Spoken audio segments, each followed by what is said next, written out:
Hey, what's going on, travelers? Excuse the voice. I'm not sick. I just got some weird audio processing here, and I got my old school friend here, way back from when we was doing stuff in the army and stuff. But he's here. We got music. Bowsy, would you like to introduce yourself real quick? Okay. Hello, everybody.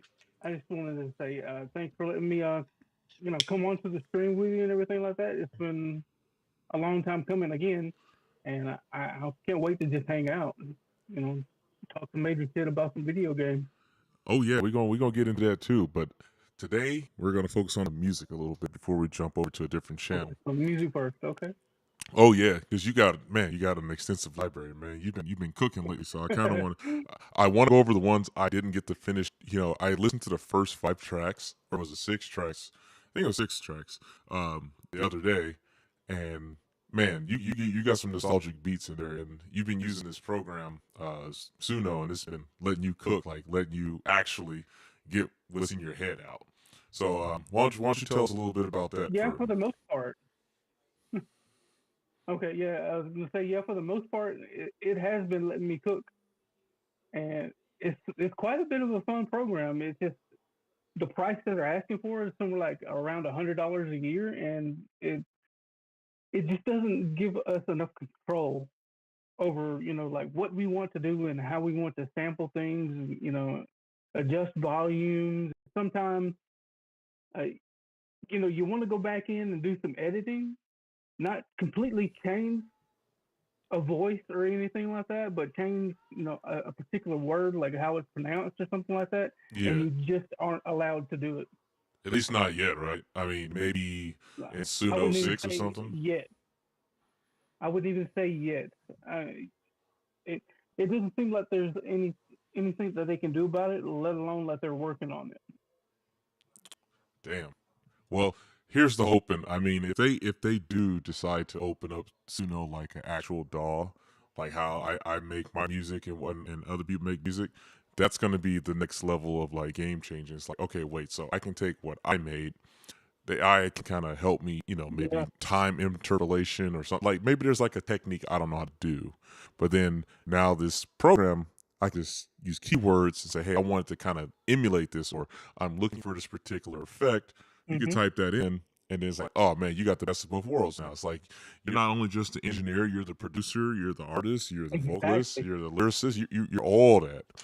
So we're gonna open up with one of my songs real quick, just to kind of Okay. so we have A B here, and then I want you to like talk about Suno, like how'd you even come across it. So we're gonna run this track right here. Let me make sure I'm on the right window. There we go, and then we're gonna get into it. So actually, we're gonna use your track since you're here. Shit, you cool with that? Okay.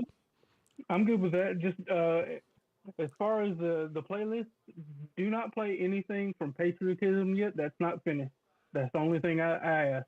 Okay, I will make sure I turn off the monitor for that, so that way if I'm scrolling past it, it's not revealing nothing. So if there's a little bit of delay, folks, just know that you know we're respectful around here. We don't if people say don't do it, don't fucking do it. Don't do it. All right, so here's the first song. This album was like based on all the people I met in Discord plus real life, and I was like, I want to make some songs about my friends and see if I can kind of capture their essence with it. So here's Battle Hymn Fury because now it's just Fury.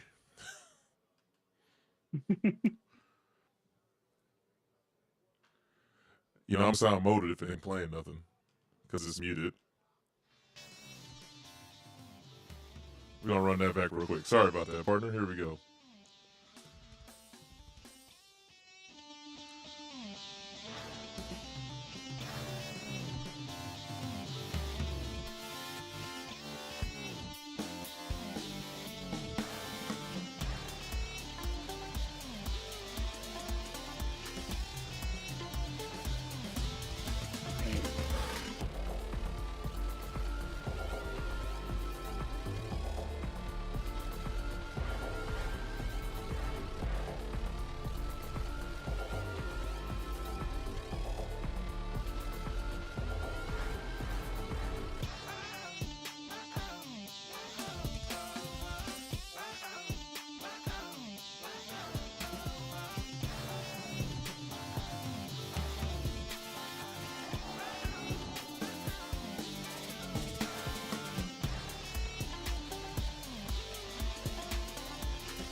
Yes, sir. Yes, sir. Yes, sir. Hopefully, y'all like that track. Try to capture, you know how everyone has their own, I guess, like image of their friends, right? And so it's like that is the image I captured from all the crazy adventures we had from way back when till now. So hopefully that did sound something that's akin to your character right there, bro. Um, let's make sure I'm gonna black this out. One moment. There we go. Make sure your playlist is ready, and then I want you to jump in, and that's kind of going to be the ebb and flow. We're going to make sure we do a hey, we listen, you explain the track, and then if you want, I mean, sometimes these tracks are just what they are. You know, you just want to make something. But yeah, so let's see here. We got that one. Make sure the patriotism is not. Okay. You still there, bud?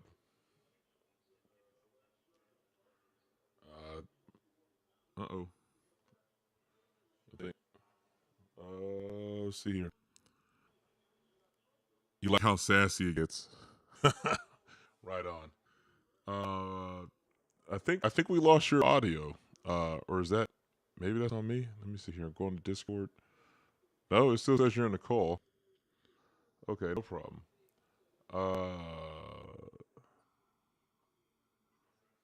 All right, so I have your album, Terminatrix, lined up. Let me know if you can still hear me before we hit the play button here, or at least shoot me a text in the live stream.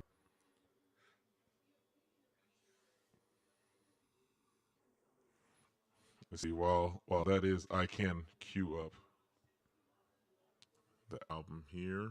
Okay, you got 15. You got 15 tracks, brother. Jeez, you got it, man. That's a full album if I ever seen one.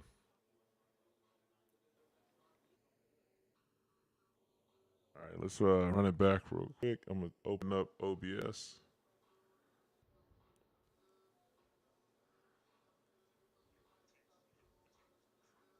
Did I pick the right one?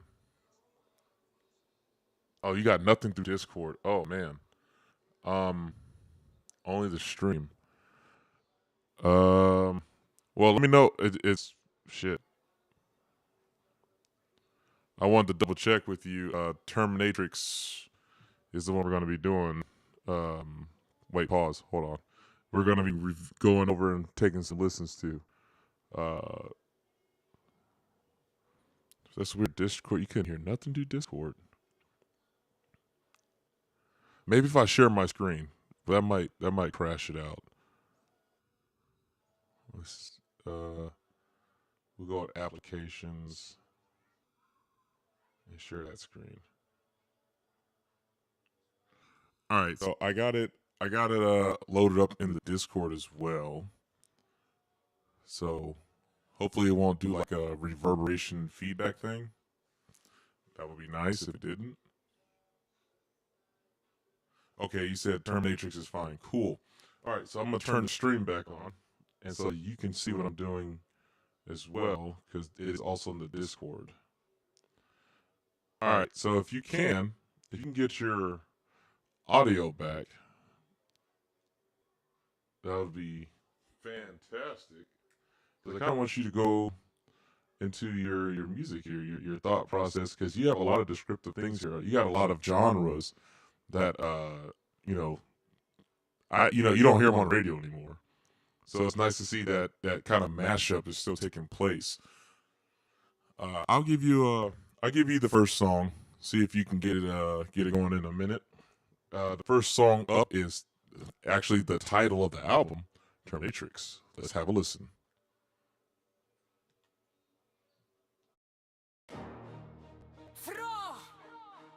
Frörnum fjörðum til ljósa stræta Skjálmar uppfærð Raft ekki æðum Ekki æða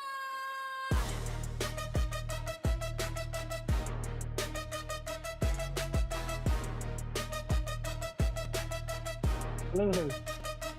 Nýja rúna ljóma og sæbir brynju björtum hakka fyrirtækja nett í dögri nóttrónar í himni ég skó þá frá þeim minni háherraða eldting fjendur steiti sem lítir smá vægileg veit ekki sætt og smittandi audacious, outrageous, rampageous, courageous and advantageous piss me off and I'm going up in your anus Lögin streyma blóðug sem ekki skerri gegnum aða ramma morðingi í skuggum endur skrifa örlöf því Valkyrja meira breiðast í netinu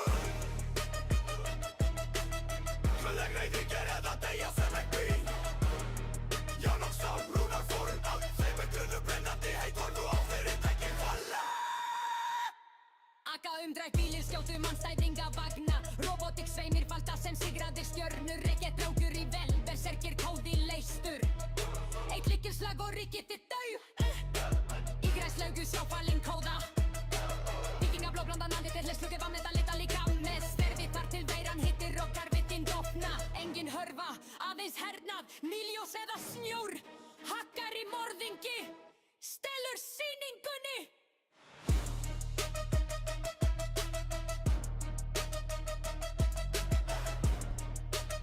All right. That was Terminatrix. That's a strong opener right there, brother. That's a strong opener. So you definitely went the Norse route. So all right, you gotta let us know. You got trap, cyberpunk, and Norse. What made you go that route? Hey, can you still hear me right now? Yeah, I can hear you. Is my audio back? Okay. Yeah. Well, it was kind of an influence about, with kind of like going on a trend with YouTube right now is North. And then, just basically springboarded off of that. And Terminatrix obviously is the nickname for the female Terminator from, what was it, part 4, part 5, something like that. So I figured, what if he was actually, a Norse female Viking, almost a berserker, and just ran with it from there. I mean, it actually kind of the cyberpunk type twist to it too. It actually kind of flows really well with the trap cyberpunk thing, right? You have the runic symbols all over her face. They're doing Norse trap right now. Oh, so wait, is this like a burgeoning genre right now, or what's going on? I think it's brand new. It's been my first experience with it was this year, and that was just starting a few months ago. Okay. Well, shit. Hey, man, music is always evolving, and it's up to just the artists or the lyricists, the instrumentalists, all that to kind of just pull it together and make something happen. That's why I also like composing. Like it's not. I'm not gonna say it's not difficult, but it's not hard to find that rhythm once you want to find like what platform you want to make something on. People were making beats off of, like Fruity Loops. You got Studio One. I use Logic's. People still use Reason. I forgot about Studio One. Right? So like it's like I think Suno and whatever else is out there that's kind of like it's I guess it's peer because I'm not sure. Like I only use Suno the 2 times for the Battlecast TCG stuff, but outside of that, it's like I'm pretty sure this is on a level because I remember when I first used it, it was nowhere near as fine-tuned, let's call it that way. Every female kind of sounded the same. The dudes all kind of sound the same. Like they had this one, I guess you want to call it one octave or one vocal range that they all want to deal with, right? So now you have this, and you done took 3 freaking genres, and then not only that, you actually got the damn language. Like I'm looking at the language here. That's like it's actually in the dialect and the tone. And that's why I was trying to scroll with it because, like, I'm actually keeping up. Like, okay, I'm feeling the beat. It's hitting. And I'm like, oh, okay. Yeah, the whole attitude behind that was straight from the movie, the inspiration of the Terminator. Well, I will say you definitely captured on that track. So before we go into the next couple of tracks here, so what made you say, okay, Suno's it? Like, this is going to be your playground here. Well, I think it was a few months before last October. I was introduced to it. It was like some random guy was like I was talking about making music or something like that through like AI, and it was on a live stream. One dude was like, "Hey, have you ever heard of Suno or anything like that?" And of course, at that time, I never had. I didn't even know it was a thing, and it had been around for I think at least a couple of years at that point. Mm-hmm. So it was just a happenstance thing, and then uh, for October, Halloween of last year, I did the 30-minute long video on my YouTube channel for what if Genshin Impact, if they came out with a different version of it, or maybe if it was a part two, if it was more like horror based or something like that. So I threw in, um, like what's the word I'm looking for? Cryptids Mm. from basically all around the world. Just like they're going with the story um, of Genshin Impact is basically being Journey to the West. I did the same thing as if it was Journey to the West, but you're fighting split mouth woman and you're running into the chupacabra, all kinds of stuff like that. Yeah, I think I recall because you had a couple of some tracks. I don't want to say it's steampunk because I might be mislabeling it, but I remember there was a uniquely Victorian, dark, Yeah, grungy. Yeah, that's yeah, the one, right? I remember that. Yeah, yeah. yeah. So damn, yeah, There was it's come a long distinctly way. steampunk and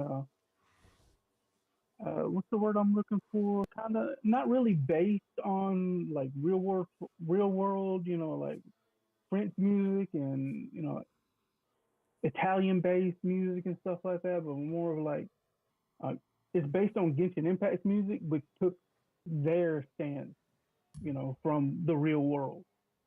So they take the real things, they twist it up a little bit, and then I twisted it further. And I can say, man, it came together in a cohesive manner there. Let's check out the next one. This It took like 3 months just to do that, just oh to work out the idea. oh, I'm sure the between whatever credits they give you, I think they still use credit. Oh yeah, there it is. It says credits right there. Yeah, Yeah, between the 5 credits credits. per day. Oh man, like, and it's like you're getting Well, five closer. tries, 2 songs Oh yeah, per credit, basically, like that type of thing. yeah. It's like every time you get closer to that edit, like, all right, I just need one more render. I think the next one's going to catch it. Like it's getting there. Real quick, in North, this second song translates to "There's a calling" or "There is a calling," something like that. You know, it. You say that, and I thought I was reading it. I thought that was just your old school DJ name. I thought that was like Dirty right there. No. I swear, I was like, oh, he Dirty Filthy. Oh, okay, he switched up. It's not DJ Dirty. It was, okay. But It yeah, does kind of look like Dirty Filthy too. I didn't even realize that. I thought that's what it was. Like, but hey, But that's legit runes though. oh yeah, oh man, I did my little research on the Yggdrasil because I was looking up the stuff that you sent me as far as music. I was like, oh, okay, I like to see where people's info still being the great tree. Yeah, exactly. And I was like, oh, I want to kind of see, like, when I have artists that I like to listen to, like when I actually listen to their music, it's like, all right, I like to hear like what was the follow up, because everybody knows the song's gonna start, it's gonna end, whatever. But it's like it's the whole journey throughout the whole thing. It's like, okay, where was your mind? Like, what was where was the emotional range? What was clicking in DJ's head right here? So let's see what the next track is going to play out. I don't remember playing this one. The thumbnail looks a little different from the 5 I saw yesterday. So this is a new one for me too. So I'm going to go ahead and mute the mic, and we're going to listen to. Wait, actually, how do you pronounce this? What was this say? Got to do a proper intro for it. No, I just remember it says there is a calling. I can't remember how to pronounce it in Swedish. Okay, so we're gonna play this is a calling. That's the title. Yeah, and there is a calling. Oh, there is a calling. Excuse me. And the very next one is just there is a calling remix.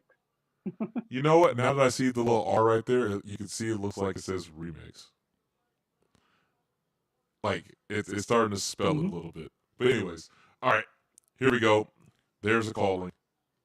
Standard edition.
Hot damn, boy, you was cooking on that one. I like that.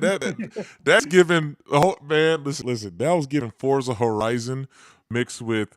I was really trying to put together a specific, sound texture with that. Like through the description, I almost ran out of space working on that song. Hey, I can see. Hey, look, if you had a full DAW, you could have truly expanded this track. Like you got bits of Skrillex, you got bits of Forza Horizon energy, like festival energy. Like this is a good summer jam. Like this is like around. All right, the sun's getting ready to go down. You getting ready to try to amp up the crowd. This is what you bring on right here, and you already got 26 runs on it, bro. So it's doing pretty good. Oh, I got a song on there somewhere that has, well, actually a couple that has over 1,000 plays. Hey man, hey, the numbers can be, as I say, altered, but they still don't tell the lies, man. Yeah. It is what it is. It's there. So you got some motion with this last. I like that. It definitely, like, if I were not, you already know I got a day off tomorrow, so I'm having a bit of a drink. But if I was not sure or not, I'd be at the gym. I would have put this on. This is that fight music, hype music to get you, like. The next one's the same way. It's just remix, and it has a video on it too. Oh shit! Oh, let's cue that up real quick before we jump back over to SoundCloud. But yeah, that track to me. I like to have that in the playlist before you go to gym. It's like a pre-workout. It's like, welcome to Horizon Festival. Let's get it popping. I'm your host. Da da da da da da. You'll love Neon Mahler's playlist then. Okay, we gonna kick. Hey, look, we got Neon Mahler is a fish. Fish's name based on Genshin Impact too. It's a shark. Okay, you letting everyone find the Easter eggs, huh? You Yeah. ain't even get a chance to let them go hunt for it. But maybe someone overlooked this because they just vibing to the sounds of this Norse trap right here. Let me go ahead and cue this up. There's a calling remix. Right now. Oh, you're chopping up. Say again. My phone's overheating. Oh, your phone's overheating. I think I heard that, right? Phone's overheating. Mine, it looks. Well, I don't know. Ah man. Okay.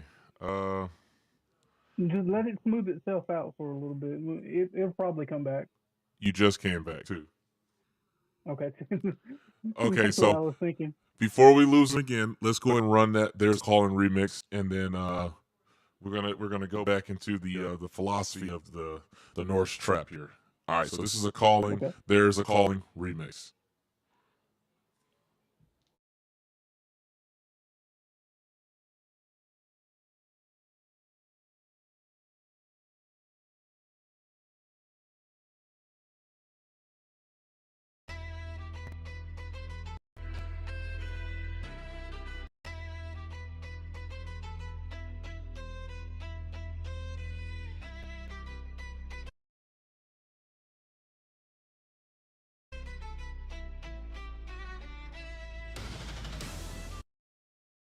We're gonna run that back. I did not know if you. I thought by clicking on the video it would full screen it. Sorry about that. Let's run this back. And oh yeah, you got a commentator, Angela Void. She said this just fire. Yeah. All right, so this time, now that I know, because I have to learn the Suno dashboard. My bad. So now that I know that, so future reference for people, don't click on the video. It plays by itself. All right, this is the song. There's a calling remix. Let's run it.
All right, we are back. And oh, whoa. Okay, run it up. Damn. Honestly, You ready to go, bro? yeah, clearly there's a little bit of delay on Suno. I'm not sure if that's because maybe my processing on the laptop or maybe that's Suno, but yeah, man, that was pretty good. I honestly I prefer the original, the first one. Like real talk, the first Yeah, one. I kind of do also, but I wanted it to be just a little bit longer. Mm, And for some reason, it just wouldn't do it. I think that right there was my last try for that song. So I Yeah, was like, well, yeah. It see, and that's the thing that we were talking about earlier. You know, if Suno had that ability to open up like your even if it's just a rendering and you can fix it in real time, which is, I'm pretty sure it's far off from that right now. But if you could just go back and fix the stems to like either transpose or extend it out, maybe you want to fade something down. Like yeah. I heard some of the, I don't know if they're called Well, air see, the horns. thing Hmm? was is that you can extend a song to a certain degree, but it's only by 30 seconds. And when you try to extend or remix, you end up using the next set of credits that you get anyway. Ah, So so it's like, well, I may as well, yeah. you know, try to get it done right the first time. Maybe the second song in the set is the one that I want, or I'll keep both. And this could have been like my third or fourth, try as far as like the overall set of music that I can make in a given day. So I just decided to keep both, and one of them ended up basically automatically being a remix. So I'm like, well, Hey man, run with it because that it worked. it was a double-edged sword to begin with. Because it's like, and if you do, damn if you Yeah, don't, because you gotta wait for it to reload. It's weird because yeah, it's kind of like you're getting your dailies with Suno. That's what it seems like they're kind of doing to you. They're kind of gotcha gaming you. It's like, all right, yeah. It we kind really of is. gave you what you're looking for, motherfucker. But you gotta come back tomorrow to finish it, or give me some credits. So, I Or wonder. you can pay $50 to $100 a year. I'm like, for what? I'm barely getting what I'm wanting in the first place. So if I That's pay true. you, what else am I getting on top of that? Next to nothing. You You're get not making it clear. You're not letting anybody experiment. you get more, but the more of I'm not gonna tell you. But Yeah. before we move on to back to SoundCloud here, I want to know. So have you listened to any like Norse music ever, or the genre like you For said? a little bit, yes. And then for years, I've been listening to Highland. Hmm. And, they're basically North anyway. Oh Like really? almost every single one of their lyrics, even if it cannot be directly translated to something, that can be spoken today or that we could understand today, it's all like real ancient music. Just they're bringing it to the future. Now I know it's like Nordic, but would that genre from like back in the day, if we were to look up, be considered called eclectic? I have a feeling that's what it'd be like labeled under, because it's not really worldly, but it's more like it's in a league of its own because it's its own thing. It's like you're talking about like a Yeah, whole demographic. Like you can't really just say, "Oh, here's the box for it." You know what I'm saying? It's yeah. like Native And American pan specifically flutes. for how It's long I would go by what they actually call it as amplified history. mm, okay. That's an interesting take. Enlighten me, man. I think What's like 5 or 6 years ago, the second I heard their music, I immediately thought Viking rave. I was like, God damn! Listen to this shit, like that hit me in the soul. also it was speaking to you all the way through. Yeah, like I really felt that music, the way, the vibe, the flow of it, and the. It's not really a tonality because tonality comes later on in music. How we understand it today with a 4-part harmony and stuff like that. Hmm. Because basically what they're doing is bringing back nature-based music, and how your soul feels, Yeah, I mean a lot of translating to the genres. earth. A lot of Hmm. genres of the modern day have kind of just Oh, they're abs- stagnant. they're stagnant. They just differentiate it from it. It's like, all right, well, we know what works and what makes money. It's like, all right, well, sometimes that's not good for the soul though. It's like some. Before you jump back to SoundCloud real quick, that Mm-hmm. walking animation is based on the Terminator walk from where she teleports in through time. Mm-hmm. So I don't know if anybody's going to catch that, and there's kind of like not that much room to give a description on the video. So it's that, and then the whole bricks and minifigs Oh, thing dude, that was going on. dude, that whole it Take, got take a look at worse. Discord. It got worse. I know it got worse. I peeped it. It Did got you see the even message? worse. Oh, dude, the fact that they actually, we're gonna save that for the later segment. We got to save that because that's a whole thing, dude. That's a whole. Yeah, but That's, what I'm saying is it's tied yeah. into the picture that I shared. Oh, you talking about that picture? Okay, Hmm. okay. Well, like I said, we're gonna So jump like, in. We're gonna jump into like that. when the Terminatrix shows up to get her clothes, Yeah. the same camera angle, her body positioning, everything is all tied together.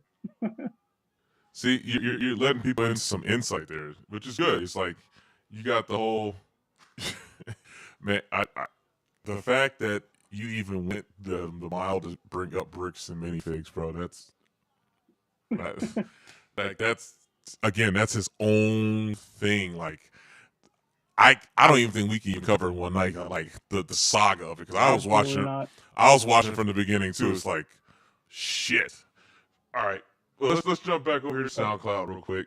I'm gonna showcase some other jams here since I uploaded this album. It said 7 months ago. Yeah, so it's almost time to do the next one. It's getting there. I got some ideas I've been cooking up, but life and work, and it's like, man. Yeah, for real. And then now I'm in a place where, at least my old place, I can kind of make music, and ain't nobody gonna trip. But the walls are thicker here, but it ain't thick to stop the bass. Let's just leave it at that. So, Yeah, I know. I had a situation with my subwoofer not too long ago when I was working on a song. oh man, it's not great, man. It really isn't. Especially when you're already in the flow state, and it's like, fuck, man. Like, I don't want to turn. It's like I need it loud for a reason. I'm trying to feel the music I'm making to make sure it's going the right direction. Yeah.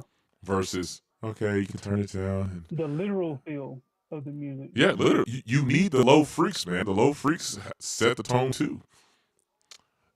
Speaking of which, I'm gonna play this one because this one has some low frequency. This one kind of was rattling the old plays. This one's called Servant Emissary Onyx, based off of Onyx from our Red Team.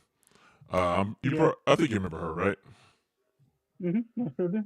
So we're gonna go ahead and play this real quick, and if y'all got some bass, go ahead and turn it up. But if you got some type of neighbors that don't like it, yeah, headphone warning, as Bowser likes to say. All right, here we go. Sir Emissary Onyx.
Yes. It's our local rock snake had her own track, and it's like when I was thinking, like making her track, I was thinking, okay, Oh yeah, good vibes. Totally good vibes. Just chilling underground.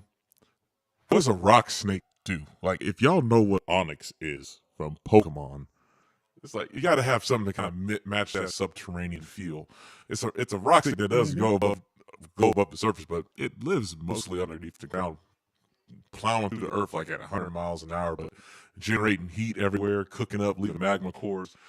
So I was like, you know what? Let me cook something up for her real quick, do something interesting, and here we are. That was Servant Emissary She Onyx. did base her name off of Pokemon, right? Yes, she did. Okay. She That's what I just thought it was. I forgot to ask. yeah, she just spelled it differently. That was all. You know, instead of IX, it's YX. You know, maybe that was by intent because you know the Y chromosome. You know what I mean? I don't know. I don't know. But XY is boy. YX girl boy. I don't. Now I'm grasping at straws here. Fuck, I don't know. Some kind of straw. Yeah, some kind of straw, right? This next one, this is kind of based upon my trip to Africa while we're out there, and I kind of cooked it up before I went, and I was like, hopefully I'll match expectations, and it did for the most part. I just like how you said, like, you know, when you have something already rendered, you want to go back and try to like fix it, right? But it's like, damn, I already released the shit. It's already out. So either I'm gonna have to do a not a remix, but a remaster, or maybe a sequel. But anywho, this one's called Estrana Africana, since I was way out east in Africa. So have a listen. Let me know how you feel, and away we go.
and that was Estrana Africana. I Yeah. like that one. Oh, thank you. That had a damn good vibe to it. Thank you, thank you. I was trying to make sure, like, learning new percussion instruments, like the djembe, I think I'm saying that right, and then understanding the difference between South African voices, Western, Eastern, and Northern. Like, they all have their different intonation. And that's why I was kind of asking Oh you, my God. dude. It's so crazy. Like the research We that I hear was, varied dialects. oh Come my, on. and that's why I was asking you about, like, since you were using Norse, it's like it's interesting, like where are they actively doing. I like, don't get me wrong, I know people are doing it, but I'm talking about like in a ubiquitous sense, like how to find the right intonation for your music, right? Because like you have the advantage of the AI, right? Because it can pull from the web a lot faster. So it's like, but doesn't necessarily mean that's the one you're looking for, right? So like, Yeah, that's I exactly what I was about to say. Like yeah. you might be able to use an AI tool, but people are saying, "Oh, it's AI, it's all it's big bad, oh, we're scared of it, it's fucking trash." But Mm-hmm. none of this would be possible if would have even thought to have been existing. As far as my music is concerned, if I didn't put any effort into it. You see what I'm saying? Yeah. But there's always a human element there. It just you get out of it what you put into it. Of So course, if you're if looking for a specific dialect, well, in your case, it could have been West African. You got 30 different versions of something to look forward to. and Sift all through all of that and and figure out sifting. which style you're looking for. Yeah, the sifting is the hard part because see, it's one of those things where if you sit there and listen to samples, you might end up losing your original vision because you're like either a something Yeah, I was just distracted about to you, say that. yeah, you get distracted or like damn that sounds better. Now I got to kind of Hmm. reorchestrate my shit. And it's like nah, but that wasn't the vision. But maybe something like yeah, I'm pretty sure this happened to you at least Yeah, once. You created something, what is it called? huh? Where you're working on a project and it starts to overexpand itself. There's a particular word for it. I ran into that Yeah. several times. I know what you're talking about, and it just runs away, right? It's because the Yeah. opposite is to get married to like the ets and stuff, but the other one is there's another term where it's like, damn, this thing just got away from me. Like I don't know. Like it's an unfinished track, or Hmm. or I've had instances where I create a track, and then that first draft was like that was it, like that was the perfect one. Oh, hold on, you okay? Okay. Um, the first track was like the one, right? And then Yeah. you didn't hit Control S, bro, and it's gone forever. Oh no. It's gone forever. But yeah, it's just interesting, when you try to do something out of your comfort zone or in your particular range, and you start to do stuff. It's like you really have to let yourself. You have to let. It's the death of the ego. You have to let it go. You just gotta let it Yeah, for go, sure. and then next thing you know, the thing starts flying in a good way. Um, but Yeah, you got let's to bring yourself down. You got to humble yourself. Make sure that you understand that you're going through a process. You don't know everything. You might be looking for a particular sound, and hmm when you think you find it, and you start trying to work with certain AI tools or doing it manually through computers with samples and stuff like that, you'll run into you basically like brick wall yourself. yeah, You just be sitting there thinking like, "Oh, man, I guess that's the equivalent of writer's I block. have a vision, but I don't know how to get it out. I can't even find the right sound." You, And yeah, there's times where you can't even put the words together to describe the type of sound you're even yeah, looking for. Like if it's just like my you lexicon know or it, but yeah, you don't know how to explain it. and I think for music that's our writer's block, especially if you're the again For sure. you're the all in one. You're the engineer, the producer, the lyricist, the mix and master. It's like Hmm. you know how you heard it in your head. The hard part is really just getting it out of there.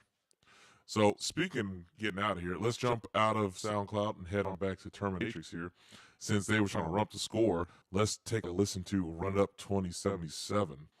Now, before I hit play, is this a... Whoa, don't you jumping ahead, Suno. Whoa there. I told you he's ready to go, bro. For Run It Up 2077, is that homage to Cyberpunk at all? Yeah, it's basically the cyberpunk version of "Run It Up Cold," which is a song that is out. I think been out now for like a week or so on YouTube. I can't remember the artist name was it right now. I was trying to find it, but the link and everything is all in the description of the song itself on Suno. Oh wait. Let me cut you off. Put the link to your Discord in the chat before we forget. Oh, okay, yeah. Yeah, because let me go ahead and pull that up. I until I master this OBS thing, I don't want to keep jumping tabs and end up either crashing the stream because I got there's 12 applications running right now on my computer. Yeah, I can believe it. So yeah, I want to make sure this is a moment to grab a refreshment. The links for his Suno, it's just Fury. I forgot he mixed the how's it line. And I know there's a story behind that, but I'll let you decide if you want to tell that story on the internet. But oh, you talking about the name change? And stuff? Yeah, I was there when it happened, brother, because I was like, I was asking, were you okay? Because it's like it. I've seen you get mad before, but I can hear your voice through text when you type all that shit out. So.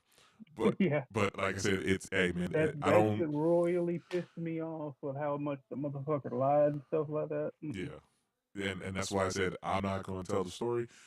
You can tell it one day. You can do it here. You can do it over there. Whatever. But I just know y'all need to know it's just Fury now. So if I still say Bowse it a couple of times, it's just because it's old hat. I'm gotta keep updating Let's Con. Yeah. But yeah. Let's see. The link is now in the chat. So that is the Discord. I am also in there. I do work 11, sometimes 12-hour days. But I do peep in there every now and then and drop some links and check up what's going on with the news. And we will be jumping into the news segment pretty soon. But about Fury, you got the floor. So tell us about Run It Up 2077 before we hit the play button. Oh, like I just said, it's just a remix. A cyberpunk, kind of dubstep mashup of "Run It Up Cold." That's a song that's already out now on YouTube from a different artist. Mm-hmm. And I think they're basically doing, all AI and AI video on top of that too. So okay. The link itself is in the description of "Run It Up 2077" and the Cyber Viking remix. So if anybody wants to know where it is or anything like that, I'm trying to look it up right now without screwing up the playback and Discord and stuff like that on my end as well. It's so tricky, and again, I know you're on the Apple side of things right now, and it's like I can only imagine how frustrating it is to kind of try to multitask with that without it overheating or crashing out. Absolutely garbage. Yeah. Okay, so without further delay, here's Run It Up 2077.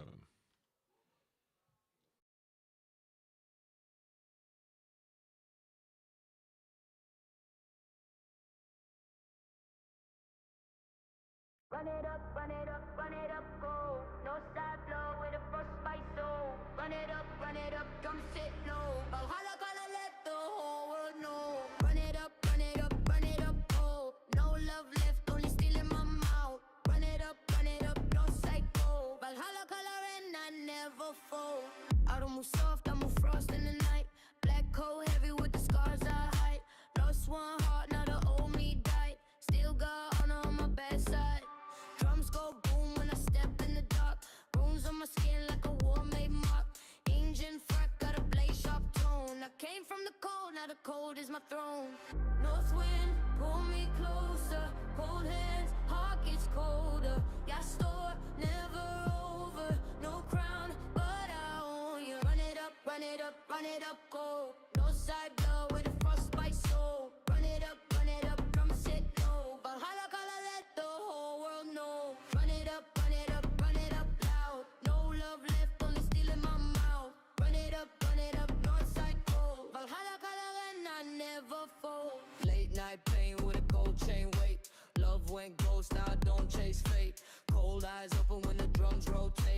want war, then I won't come late. I got pure cold flow, got a storm in my breath. Too much loss, so I dance with death. Over liver, yeah, I walk through smoke.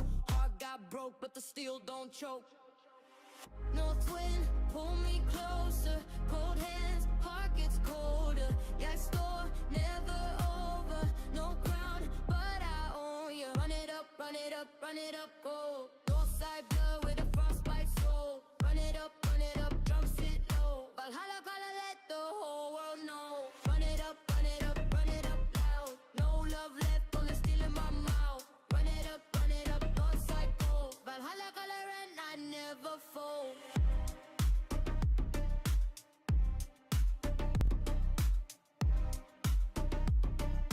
That shit was fresh though. I like that. Yeah, because this first version, I just wanted it to be like a cruising song. Like when you're playing Cyberpunk 2077, this is what would come in on the radio. Like when you pick up a car or you call yours in and you just get in and start driving. It sounds like it could have been in that club that I had that shootout in. Honestly, like that would have been like the scene. Like if it was the movie. That I had. That's on the Cyber soundtrack. Oh, okay. Yeah. Yeah, I did one specifically for the club thing. Oh, okay. You can't play that one. No, I saw it on YouTube. Yeah. You told me. I saw that in the text. Yeah, we ain't trying to. Just to be clear, all music here is created by the people talking. So YouTube, don't be tripping, bro. Like. Yeah, pretty much everything is all. Like the Run It Up 2077, that's just a remix of somebody else's lyrics. Okay. I said, I have everybody's links all in the descriptions and stuff like that. It's in when this comes out on YouTube, it will be in the description on that too. So, I'm not trying to steal anybody's shit. It's just like a different version of what's already out there. True. And that's part of the I think that is if you can correct me if I'm wrong, because you've been in these YouTube streets a little bit tougher than me. The 10% content creation rule, right? Like, as long as you add at least 10% something different, it's not plagiarism or something, whatever they try to say, like copyright content or something like that. Yeah, like straight up content theft or, Yeah, so. Not adding to anything or something like that. Yeah, like. With these two remixes right here, basically it sounds like a completely different song. Okay, well let's check out the remix. This is Run It Up, Cyber Viking Remix Duties.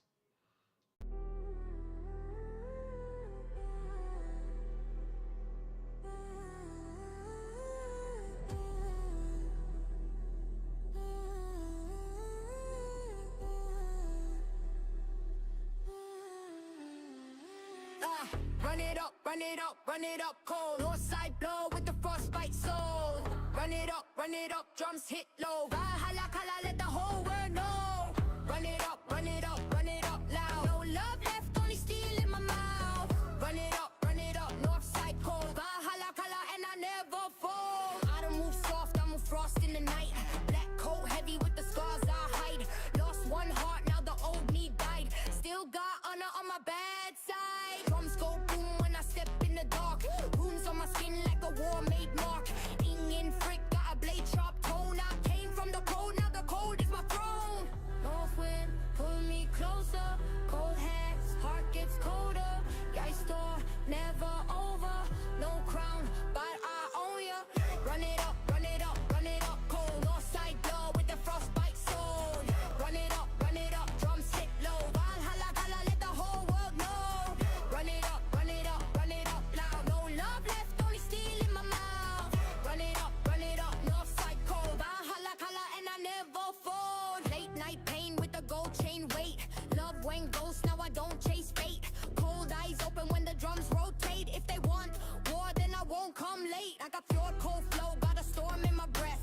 Too much loss, so I dance with death. Over lever, yeah, I walk through smoke. Heart got broke, but the steel don't choke. North wind, pull me closer. Cold hands, heart gets colder. Yeah, I store, never over. No crown, but I own ya. Run it up, cold. Northside blow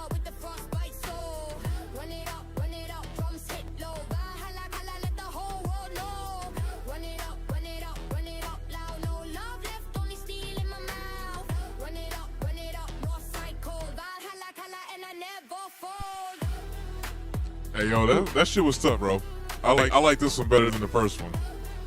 This is I couldn't choose. I like this one. This is more like the ending credits of like a Marvel movie. I love it. It's perfect credit music. Like after some badass shit just happens. Oh yeah, that's a winner. That's a winner. You see that? That's a dub. Hold on, Suno. Hold on, damn. Suno be on some shit, boy. I tell you. But yeah, we gotta run this back real quick. This part right here. That part one when the bass line kicks in. That shit tough.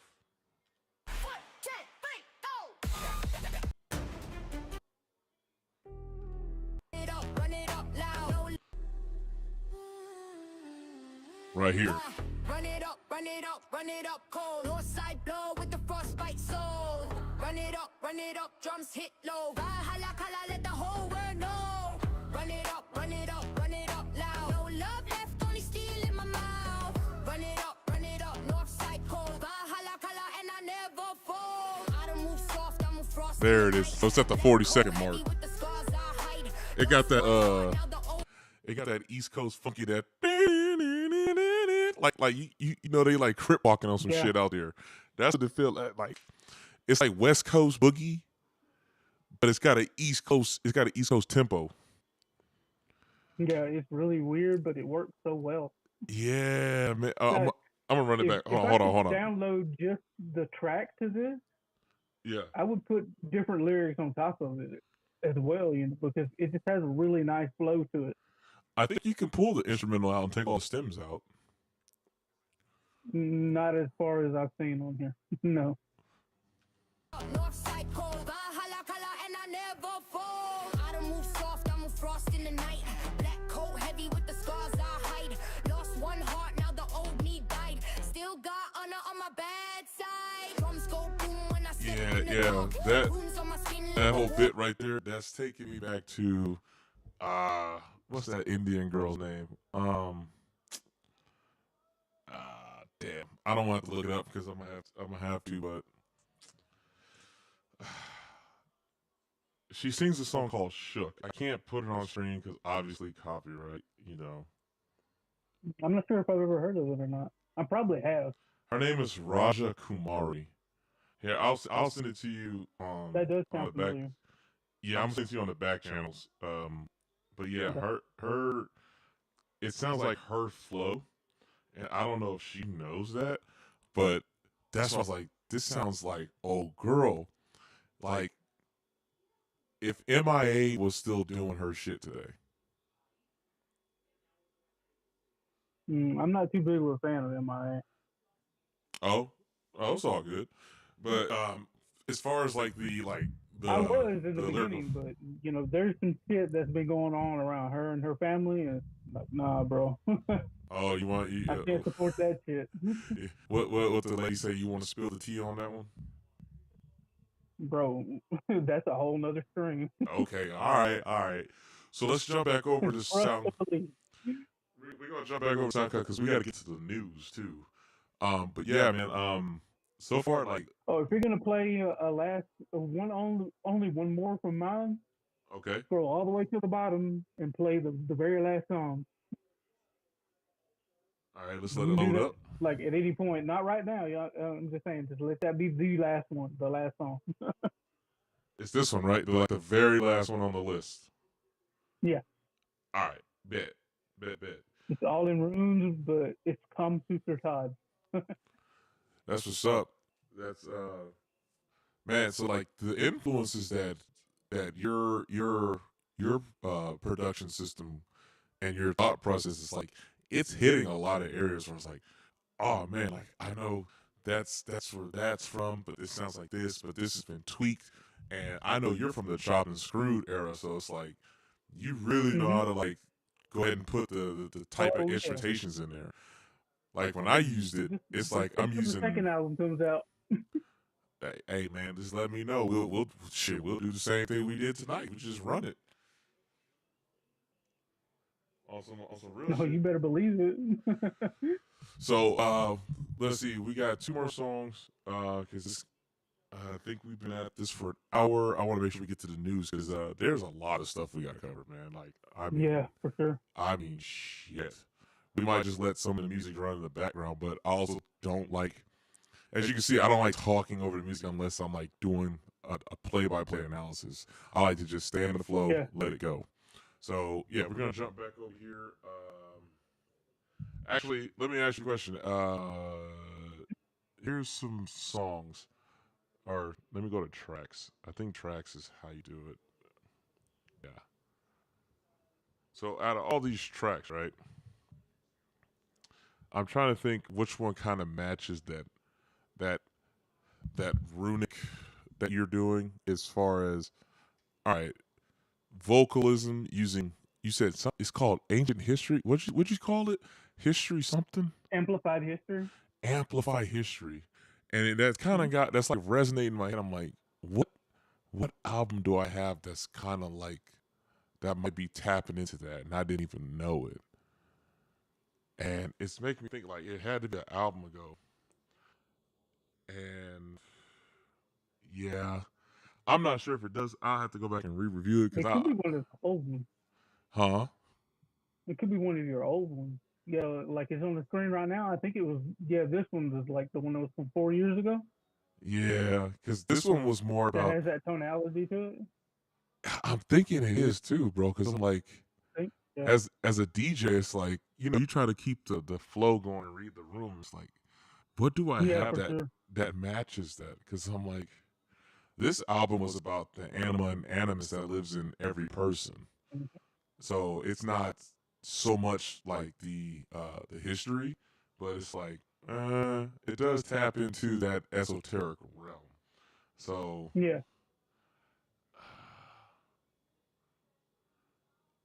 you know what? I think it's either coalescence. Yeah, I think it's either this one or coalescence. So let's run it.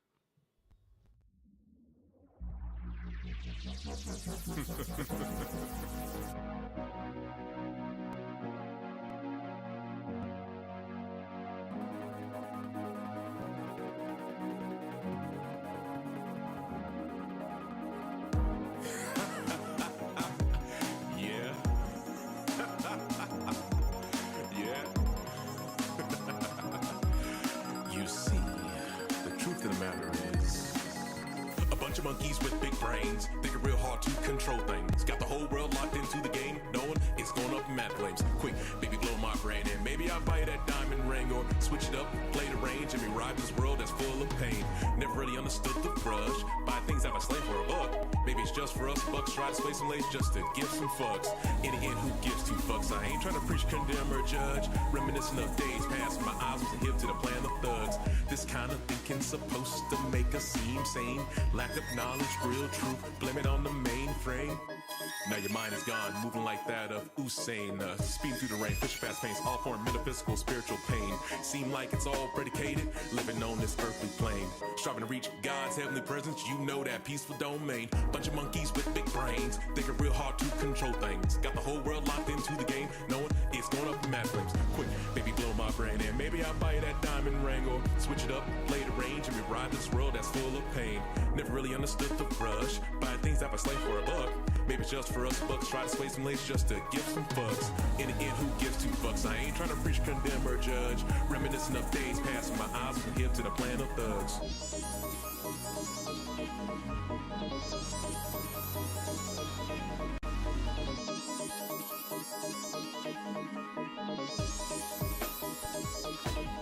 Yeah.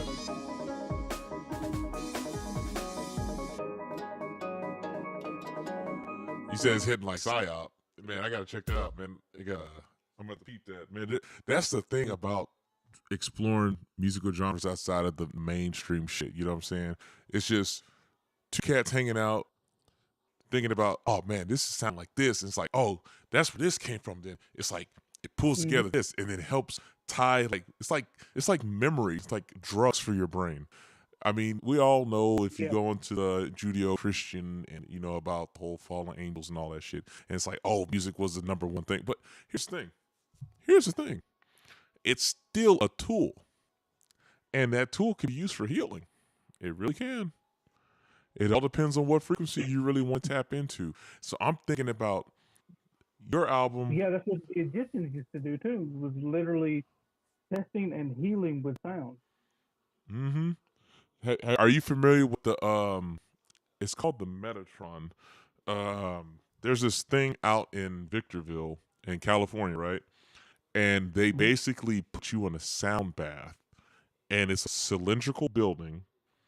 Um, I would pull up on stream, but I'm afraid it might pop up something else or crash it because again, 12 different applications running.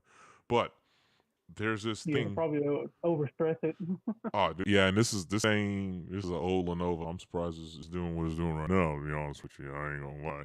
But Man, shout out to Lenovo, man. They used to make some good shit. hey man, this is one of them old school ones where the shit work, and it's when I say it's bare bones, I don't even have a wallpaper on the fucking thing. All right, that shit is stripped. All right, but at any rate, there's this thing that's out there in Victorville, and it's a sound chamber where you can just go bathe in sound, bro. And I remember me and my cousin went to go check this out some time ago, and it's an amazing thing. I didn't get a chance to go in it because the day we went, as fate would have it, it was just closed. But Well, that figures. right, the one thing you want to try is like, oh man, I'm already out here. I found it, type shit. But Yeah, no kidding.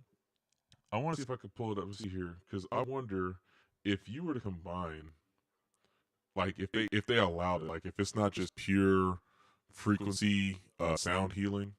Um, I wonder if you could just play your music in there, and what would it do to you when you feel it 360 degrees around your body? That would be insane. I would love to try that. You know what I'm saying? Yeah, because if you go on YouTube, you'll find out that people have. I mean, you'll find videos that people have gone into a.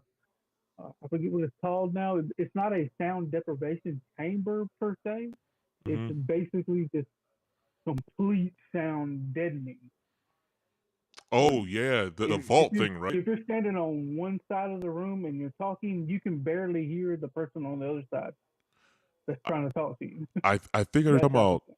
It's like a vault. Like it's like Yeah, like one of the few places in the world where there's almost no sound. It's almost disorientated because you hear your organs. yeah. You can hear your joints squeak. Yeah, yeah. That's got to be daunting. That type of silence. Oh, so I found it. I sent it to you too. It's called the Integratron, a crystal sound bath at a desert spaceship. That's what it's That called. sounds amazing. So I guess when you get a chance, you could peep that. And if you guys join the Discord, by the way, can you please drop the link again since we moved down a couple of chats? And for all you Ninja watchers, I've seen it jump up to like 7. So y'all can just talk. I mean, y'all ain't gotta be scared. We ain't gonna do nothing. We're all on the internet. Shit, we all just hanging out. Remember that 70s show? Just hanging out. Just want to talk, man. Damn. But anyways, I ain't. We don't force nothing over here. If you want to hang out, cool. You want to just drop in and just looky loo, that's cool too. But we're gonna put the link to the Discord in there. Join Fury's Discord. We're in there. We're chopping up. We're sharing links. Trying to stay up to date so It looks like we a don't get fucking caught off guard. telescope. Right? So let's see here. Let's jump into one more song on my side, and then we'll close it out with your song, and then one song for the end of the stream. So this next one, Okay. since we're talking about just being human and whatnot, it's just like, look, man, if you guys look, we've been around long enough to know, like, look, you don't have to force nothing. We're not.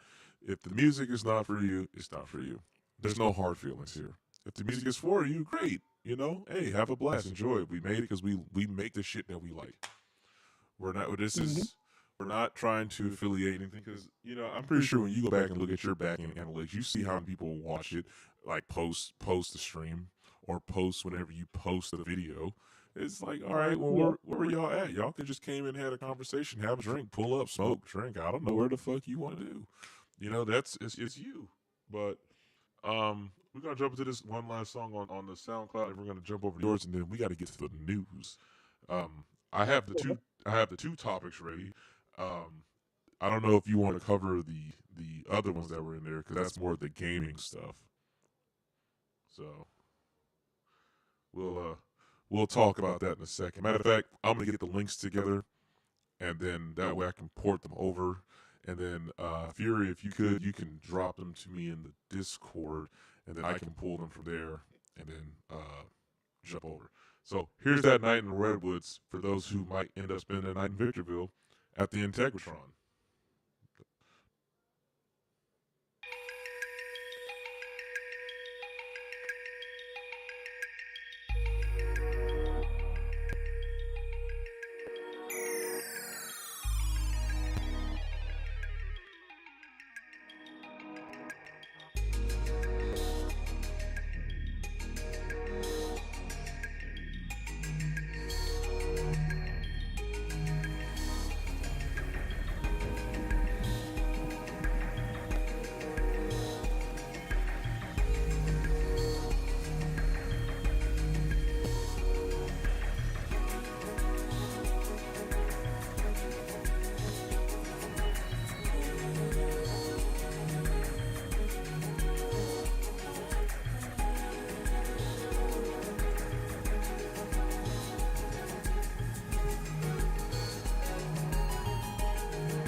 Yes, yes. So the reason why this is called this, and this is a true story.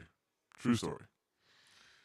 So, before I got to this phase of life, right, I was touring all the national parks in California.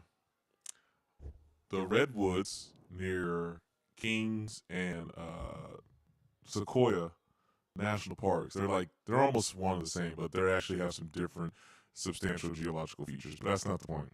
So I'm out there. I'm solo dolo. I'm solo traveling.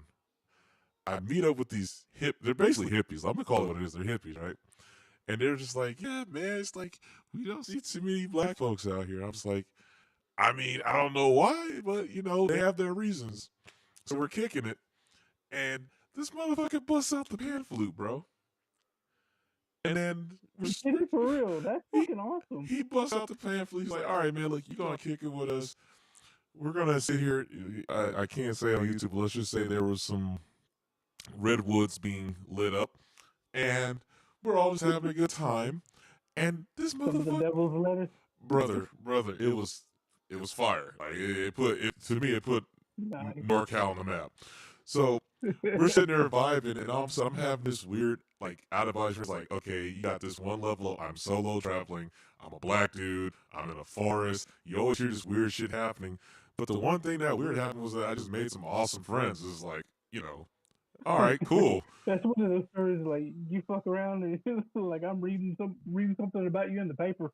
Yeah, exactly. And to be fair, there's a lot of that shit that does happen in national parks. Let's be clear. I'm not trying to disparage anyone who happens to listen to this later on and be like, "Oh, you're making light." No, I'm not making light of it. I'm just saying, depending on the people, the elements, obviously the mixture was right for me, right?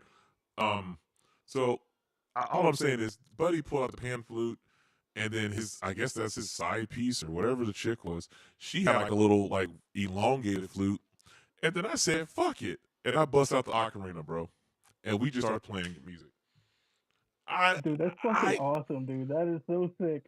Brother, I got the ocarina. I can take a picture of it right now and show it to you right now. And you won't believe what ocarina looks like. Is it the blue one with the Triforce on it? You damn Skippy. you damn Skippy. It's that exact one. And if I want to turn the camera on, brother, I can send you a picture. You can see it. Let's just say, look, sometimes in life, you're gonna have moments to just experience things. And that's so fucking epic, though, for real. It was, man. That's what I had to make a song about it. Like I had to. Like, fuck, bro. Like, how many times? Like, just the math. All right, math alone says you shouldn't do that if you're gonna go to, like, I don't know, the woods. In the first place, it even sounds like an impossible event to happen. Getting the chance to travel like that, then doing it solo. Yeah. And on top of that, being in the redwoods solo, run into a group of chill people that's not trying to skin you and turn you into a hat. Brother, but I'm telling you, and it's just like, all right, that was cool, man. And like that was one of the last few national parks I had to complete. Like I've done all 12 already, so I'm done. I still kind of want to do a couple more, like in Oregon and Utah and stuff like that. But you know, life is life right now, so it is what it is. But it ain't over. But I just thought I'd share that little story because when I launched this album, I told the story and I was like, people be like, man, Pixar didn't happen, or you really go out there. And I'm like, nah, if you go to my channel, I'm not bragging. That's sick. I like that. Yeah, it's cool, right? Yeah, by the way, from the game. Oh yeah, y'all, he just saw the ocarina. I'll send him a picture of it. But anyways, let's jump over to your album, and I'll just close it with the whole traveling thing. Look, sometimes you do have to do things alone. Okay, it's character defining, it's character building. It lets you know where you're at in the world because the world is what it is. But if you are able to, procure some funds, have a reliable vehicle, and at least have a compass. I mean, you can get a map just about anywhere these days. And yes, you can just go to a AAA and grab maps. People don't even know that. They give them out for free. You can just plot your course and just have a good time. Now, obviously, don't be a goober and do something stupid, because then, play stupid games, win stupid prizes. But to end on a positive note, I'm just saying sometimes testing your limits is not always a bad thing. It doesn't have to be fearful. That's all. It was a cool experience. And then subsequently, my next couple of experiences when I went to Zion National Park, it was the same way. I hung out with some people at I think it's called Bright Angel Lodge or something like that, or Bright Lodge. Hung out. That name does sound familiar. Yeah, I think I heard something about that place before too. Oh, it was chill as fuck. Like, you get. Look, for my fellow melanated travelers, you're gonna get weird looks. Get over it. Just get over that shit. All right. But if you go and let yourself decompress and just absorb the nature, and just realize that there's people out there trying to do the same shit, your little threat index can come down. You'll be all right. But obviously, like I said, prepare. Don't go out into the woods or go hiking and do some dumb shit and you don't know what you're doing. Start in your local backyard first. Like, see if you even like the shit. You know, it ain't for Yeah, everybody, and like that's legit, you need to make sure that you're physically fit enough to do that. yeah. And this goes beyond the color veil bullshit that's more prevalent right now. But I'm just saying, if you're a human and you're going out and you're trying to go hike, like there's this thing called Angel's Landing, or if you try to do like one of the Patriot walks. Oh, dude, it was crazy. I have to send you the video. Like, them fucking cliffs were huge, and people were freehanding climbing them shits and sleeping in hammocks on the rock wall. That shit was weird, but in a cool way. I've seen Anywho, people do that before. It wasn't in the U.S. oh yeah, well, they do it. They do it out here in the national parks, but I promise you.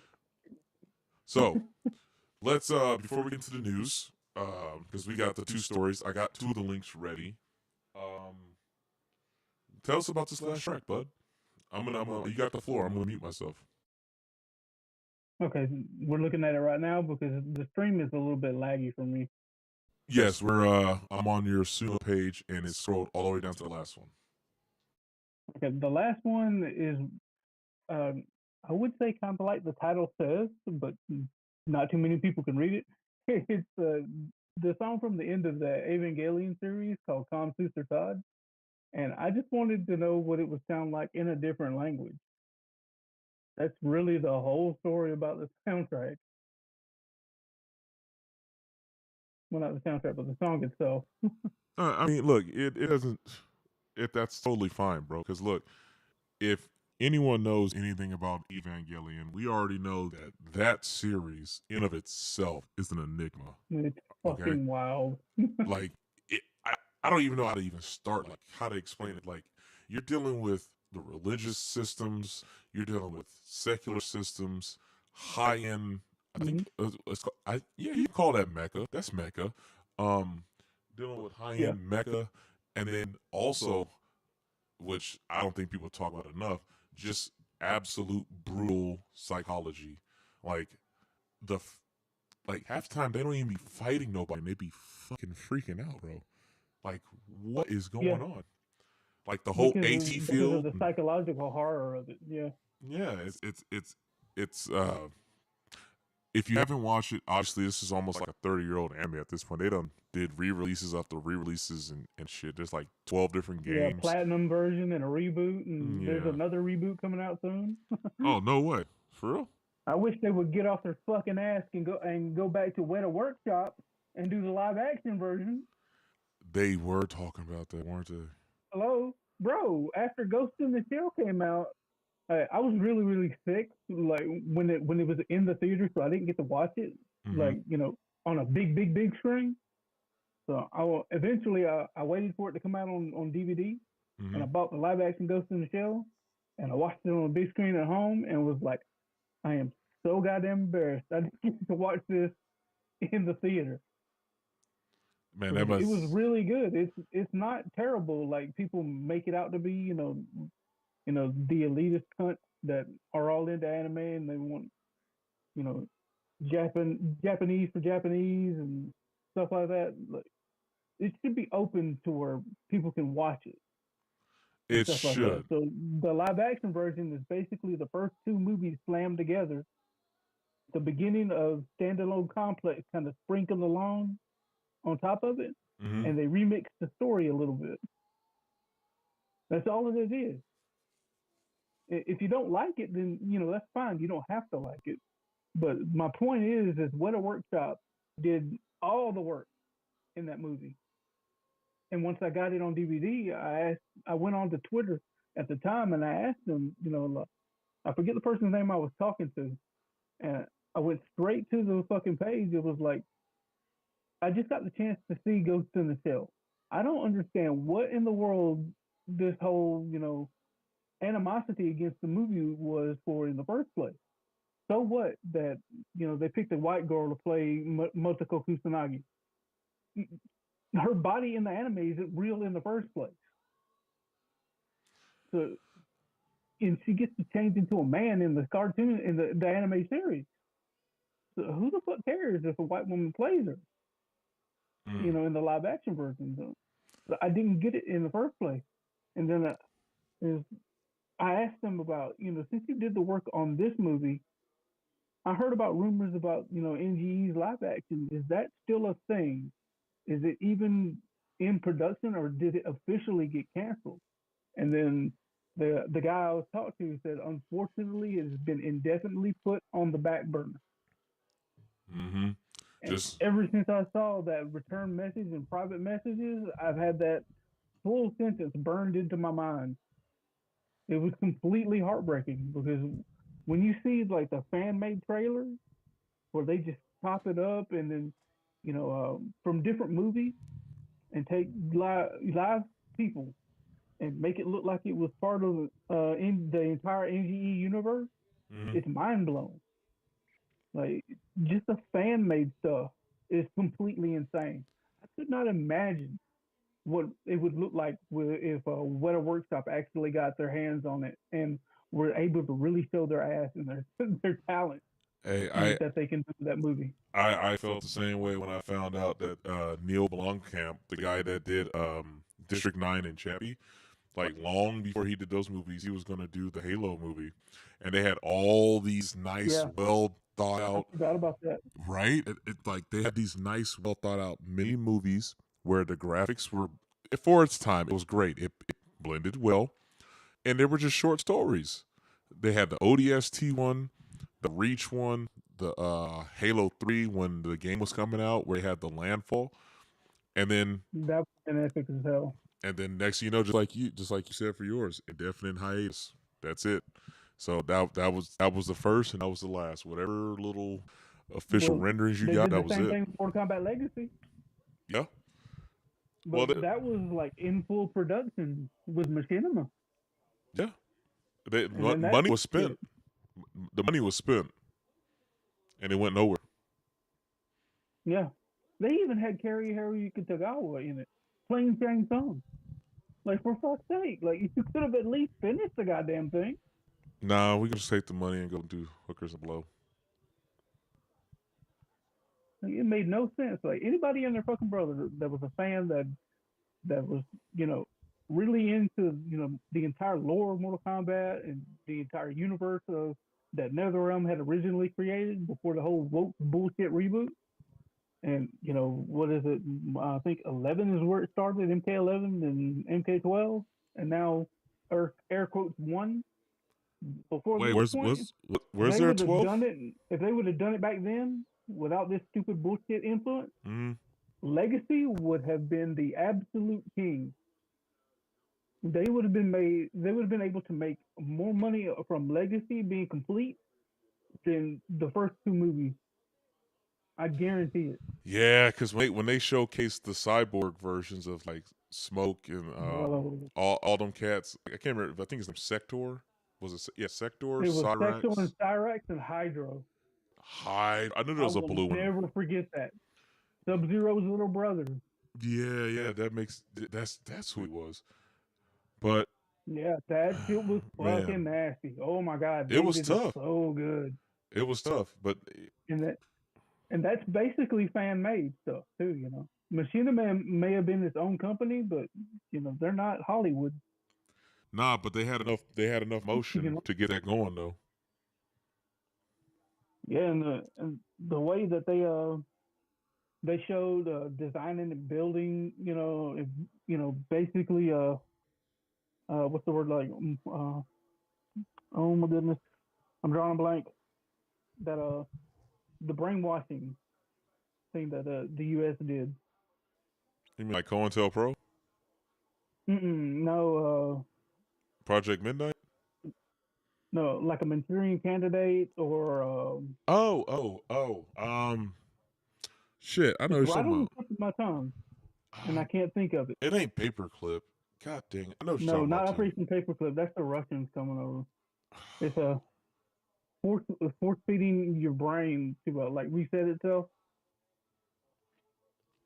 I know what you're talking and about. then It's then like you're a able to hard be reset. programmed Yeah, it's like you're doing a Control to Alt Delete and you're doing a hard yeah, reset. yeah. Yeah. Somebody out there that might watch this later will be able to tap it in and or it'll be 2 o'clock in the morning. I wake up and I'll remember the name of the program. Yeah, that it right now. It's gonna like rhetorically just bother the But shit out of you. they showed all of that shit Yeah. in their two or three like little episodes with the cyber ninjas. And buddy, oh my god, that right there looks like the shit that they would have done to RoboCop. You know, if he was still somewhat awake Yup. to basically, like wipe his brain, all his memories, and just give him a complete raw, visceral reaction to life itself. They did that to those two guys for the Lin Kuei. I was like, oh my god, like, this could fuck somebody up, like in real life, if they saw this and weren't expecting it. Yeah, I mean, it's look, we're not out of the realm of plausibility here, right? We're in big 2026 now, so it might pull up at 2035. Who knows? But what I do know is we need to check out this last track. Back to the robot. Yep. Let's get back to this last track. You said it's a kind of a I don't know if I want to use the word homage to Evangelion, but I'll let you decide that. But folks, let's take a listen. Again, how do you say that name? Because I can't remember how to say it in for as far as rooms are concerned, but the literal translation is still "Oh come sweet death." So "Come Sutra God." Let's run it.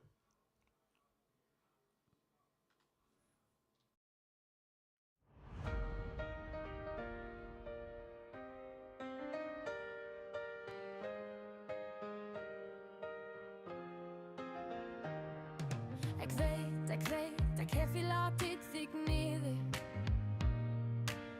Ég hef ég verið heimskur við sjálfan mig.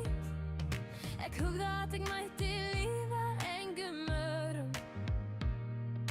En nú allsar og kvalir tími að tek við því. Þá þú elskar meira en allt. Svár með hryggði hjarta mínu. Fylgir mér best að gera. Að enda allt að fara brott ævinlega. Þátt gert það sýnist svo illt að áður var glar nú dag. Ég mun aldrei elska aftur. Heimur minn endar. Engdi að ég mætti snúa aftur tíma. Því að nú sektin mín. Ég má ekki lifa án trás frá þeim þú elskar. Ég veit veru mig gleyma fortíð. Þú mátt gleyma ást dram. Fyrir því það drepur nýtina. Ástir aftur til einskis. Allt líður.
Læt mig nede.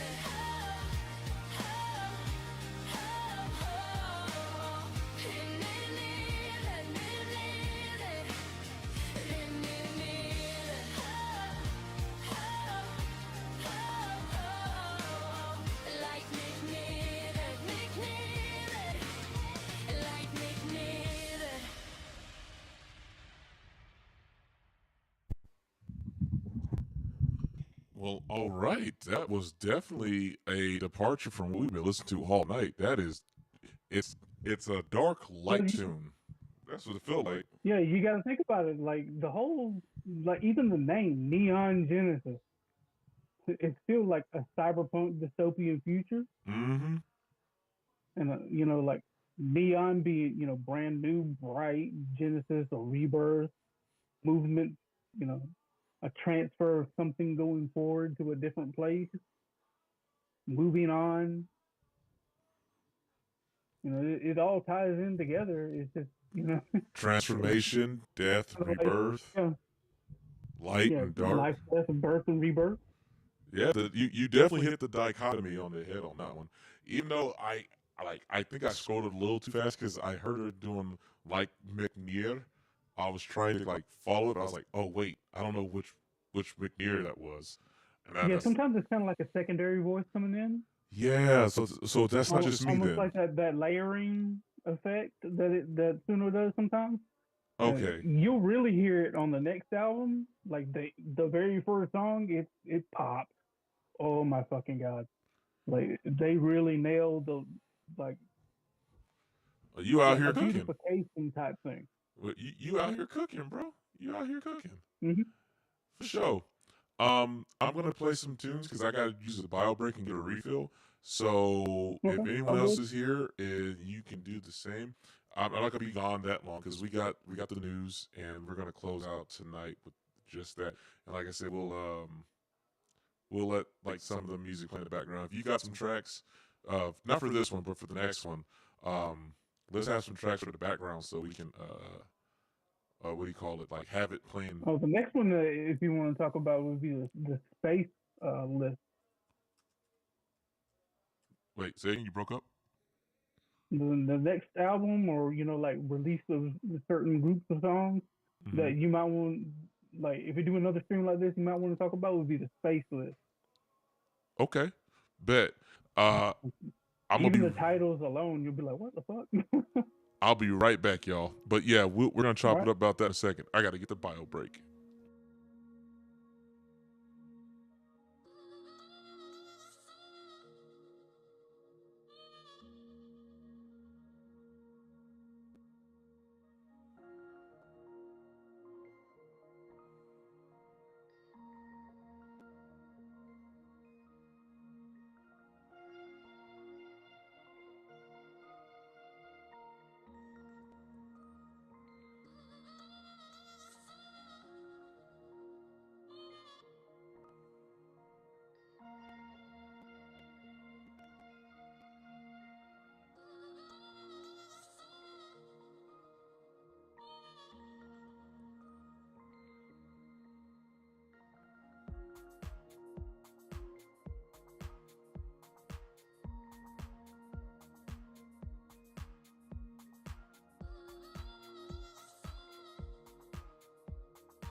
All right, and we're back. Whew.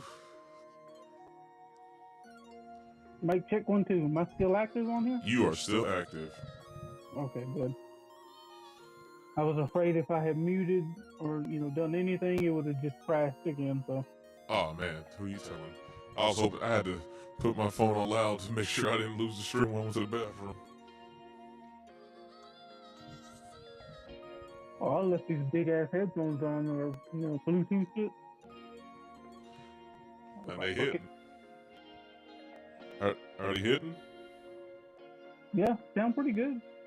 I've had them for quite a while, and the plastic got so old that the right ear cup that attaches to the headband, that section broke, so I had to repair it with plastic welds. Because God forbid anybody sells anything. Yeah. Any replacement part. You forget you own nothing, be happy. Mm-hmm. Alright, so I got the articles queued up here. Let's see if I can do this without crashing the stream here.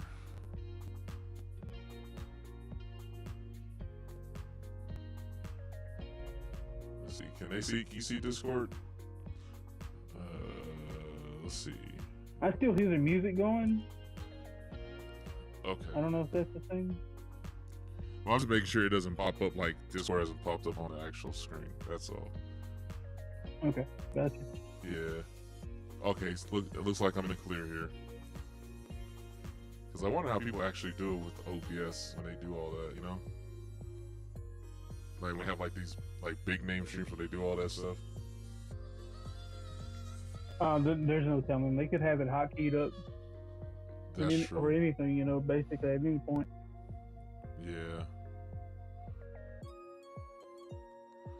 Alright. So I got the link from Discord. And then yeah, we'll do bricks and minifigs on another stream. We could probably do that on the gaming channel. Since that takes a while to go through, because I kinda want your opinion on that shit. That's just crazy, bro. Well, there's much stupidity going on with that, man. The blatant, it's everything's just blatant. It's like, yeah. What blatant you gonna and do? on video. Man, oh man. He is not having a good time because they said they're gonna kill him. Or they're gonna try to. Yeah. Man, I wouldn't put it past them either. Yeah. Okay, here we go. So we'll just do one article today, and we'll have to try to do some on Sunday. Let's see here. There it is. All right, I'm gonna hit the paste button. I'm really hoping this doesn't fuck up, bro. Because this move is so slow. Like, I see the cursor moving on the stream, but it's not moving fast in IRL right now. It's so bad. I am taxing this little ass fucking laptop, bro. This shit, it's hanging though. I'll give it credit. It's hanging in there. It's like a laptop that caught on fire. Jesus. And smoking while still playing Genshin Impact. Bro, I remember my PC when I tried to get it for mining, Bitcoin mining, and that shit. I came back from work to the apartment. I was like, "Why the fuck does it smell like melted hot plastic in this bitch?" Next thing you know, oh yeah, I remember that. Man, I think I sent you the picture. Like the glass shielding was just smoked. It was supposed to be translucent. Yeah. But okay, so this is a 10-minute video. Let's see what Dr. Disaster's talking about, because hey man, it's getting worse. It's getting worse. So let's chime in, and then if you want me to pause it, just let me know. Come on, don't fail me. Come on. She's chugging. She's making it. PlayStation 4 disc-based games don't need to be connected online to play. All right, you can hear the audio?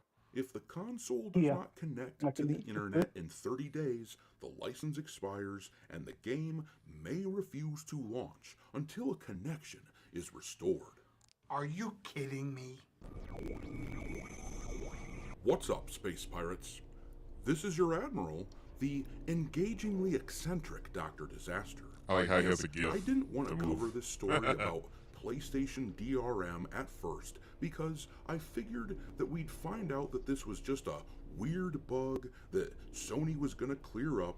I guess I just wasn't convinced that PlayStation would be this stupid. Well, guess what? Nah, he thought wrong. I think. No, it's Sony. They are that stupid. Do tell. What you got before we get into this? Because this. Oh, it's everything that they've been doing for the past 20 plus years. Like since what was it? Since the PS3 with all the drama that they tried to do with that shit. Well, actually PS2, people buying up the consoles and then trying to make supercomputer clusters out of it. And hell, I think the U.S. Air Force did it with PS2 and PS3, and they were shutting it down and locking people out. Oh shit, you're right. I remember they were teaching us how to fly drones with those shits. Yeah, they took a guy's complete, basically his complete collection of all his Sony stuff, that specific Sony TV that had the PlayStation 2 built into it and everything, just because he hacked the console. So are they on the level of Nintendo when they come after people, or they're worse worse than Nintendo. Oh, well, let's carry on. Yeah. Fucking convinced me. If you aren't familiar with what's going on, there were accusations flying around in the past weekend that moving forward, Sony would have some requirements for any digital purchases on their console. Specifically, the claims were that you would be required to go online at least once every 30 days, or you would lose the licenses to the software that you purchased, whether it is your primary console or not. And obviously, this is something which, if it were true, would set off alarm bells. Suffice to say, I would be completely opposed to this sort of thing. I hate so much about the things that you choose to be. But my skepticism about this story was rooted in the fact that Hey, what about happened to a this game? decade Hold on. ago, That game actually looked like it was going to be something interesting. It was like a heist game, right? It looks familiar, but I do not remember the name of it right now. It's not Payday. This is why we need big government in charge of a whole bunch of shit to restrict these companies from doing that, because all they do is just fuck over their own customers.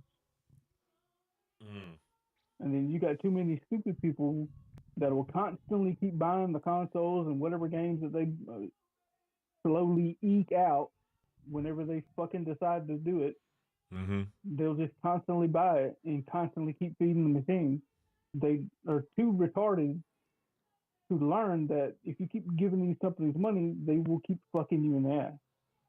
Stop giving them money, and their profit shares will drop, and things will change for the better. Oh yeah, ask Nvidia and Microsoft. Yeah. we already went through this sort of conversation. PlayStation went out of their way back then to mock their competitors who were pushing for similar anti-consumer practices. They were mocking them with videos like this. Say it. Oh, what Dr. Disaster just said, I was literally just about to say that. Oh. You know, Sony did it one way, and they mocked everybody. They pissed on Xbox rightfully because Xbox said, well, if you don't like always being online, go buy a 360. You know? We want the brand new console. Make it offline. Sony did the exact opposite with the PS3, even though it was like $500 on launch, and people still bought the fuck out of it. Because it was offline and they respected the consumer. And now you make the wrong ones popular, Sony is doing what Xbox did. Grim business, man. This is how you share your games on PS4. There it is. PS4, that's right.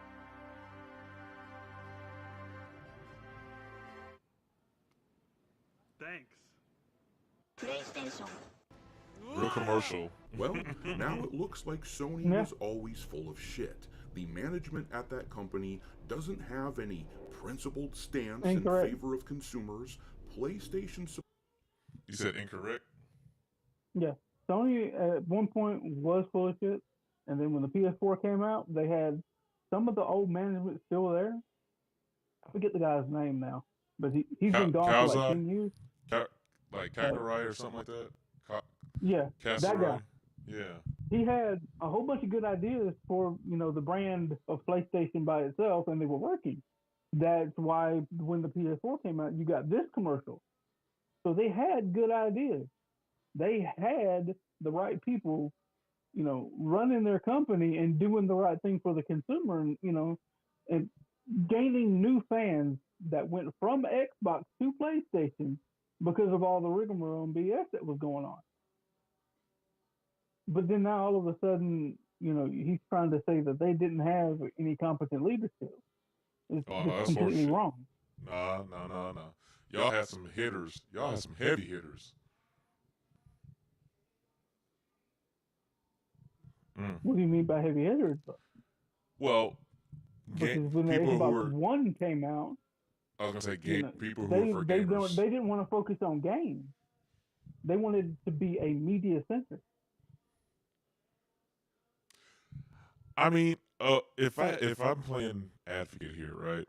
They technically were with the first PlayStation. The first PlayStation was a media center of sorts, even if you didn't hack it. Like, it played CDs. It was way too locked down. Obviously, DVDs weren't a thing back then. Yeah, not yet. PS1, but some music you could play, not all of it. It literally depended on the format, and that's just a physical limitation within the chip.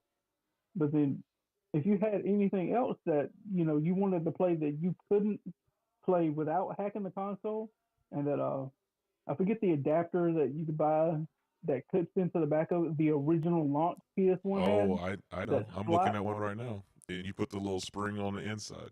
Mm-hmm. Yeah, I'm looking at it right now. That mod, yeah.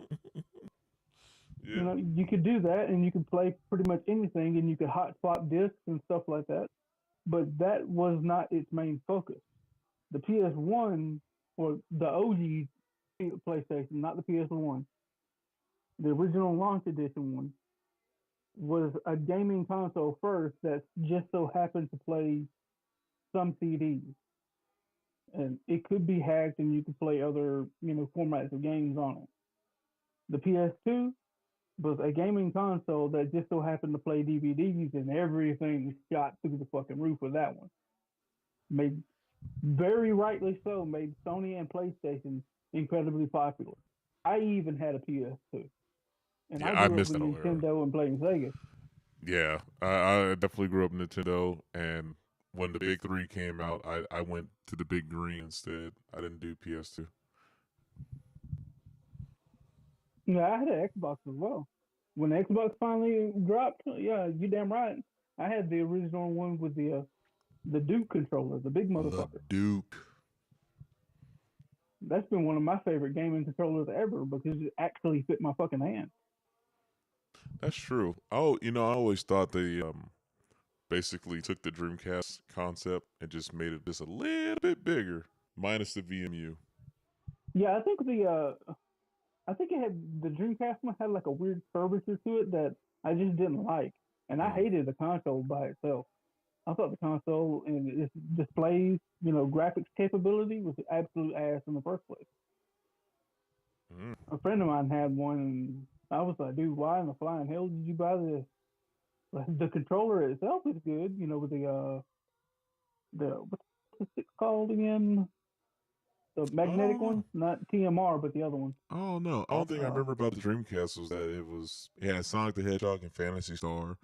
It can go online, and it had like and then it had the little VMU that you could take to your friend's house if you want to move your save games over. The VMU was just a cheap version of a Tamagotchi. Yeah. That's all that was, But it still had a function though. An idea. They basically stole that idea. Mm-hmm. Sony tried to copy that as well. They had like a little tiny VMU looking thing, but it had a D-pad and I think there was a single button on there. Is this PS2 era? PS1, end of support for PS1 and PS2, I think. Never seen that. But I mean, I just found out there was a whole tiny little thing. It was kind of cool looking, but I never seen the point in either of them. Oh well, here's the thing. I believe you because I was a person who had a PSP, right?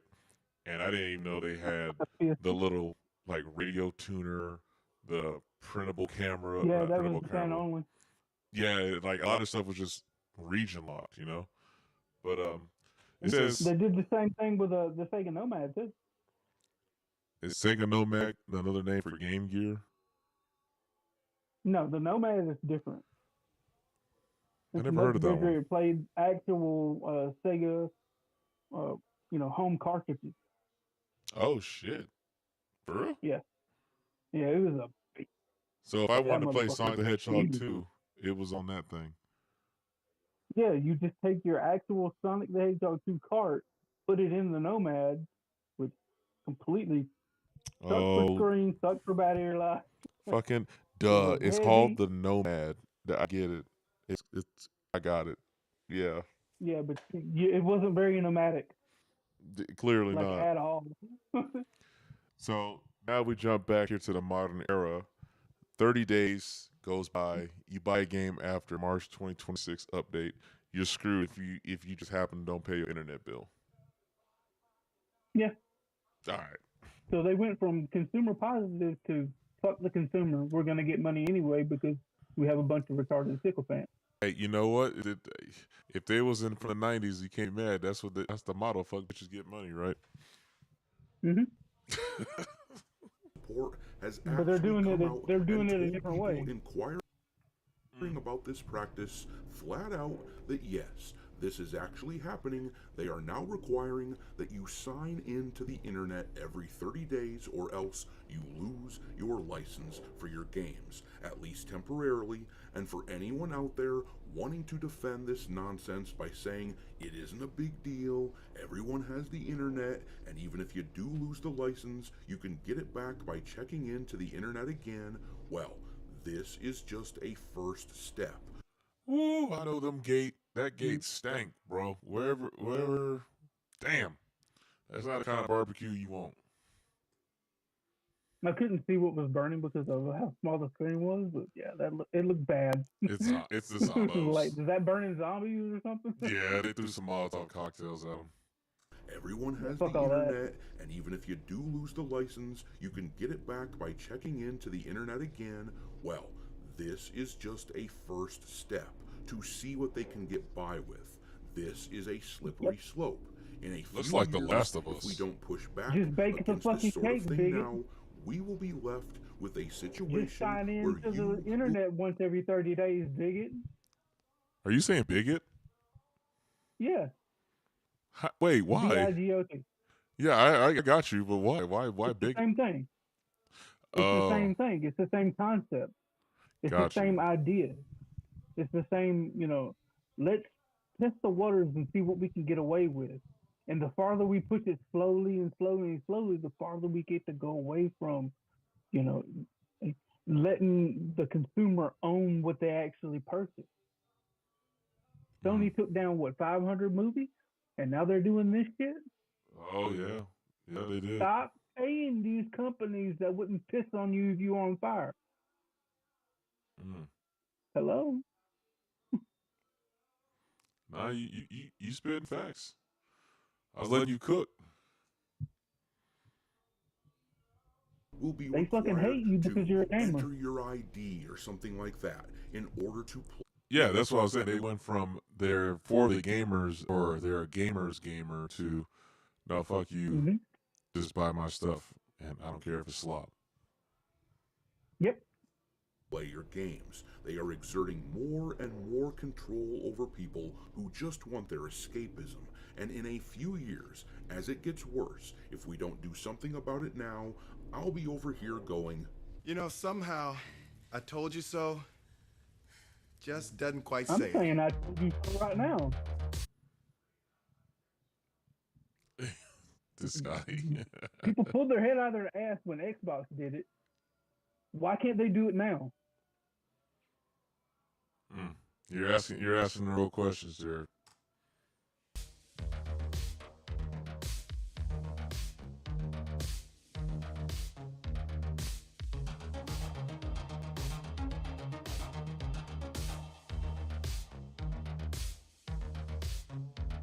He's literally doing a whole dance. Like, Oh yeah, his thing goes hard, dude.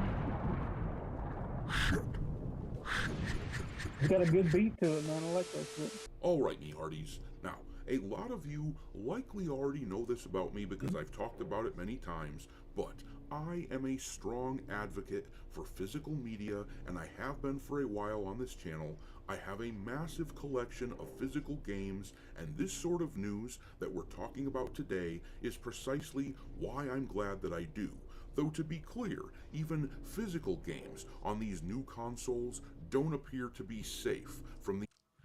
Nope. They are absolutely not safe. I found out today, the new Switch games that I was eyeballing, only 2 of them are actually on cart.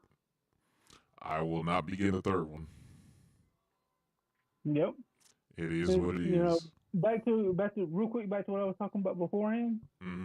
Like even with the release of Stellar Blade, you're not helping the whole gaming situation by buying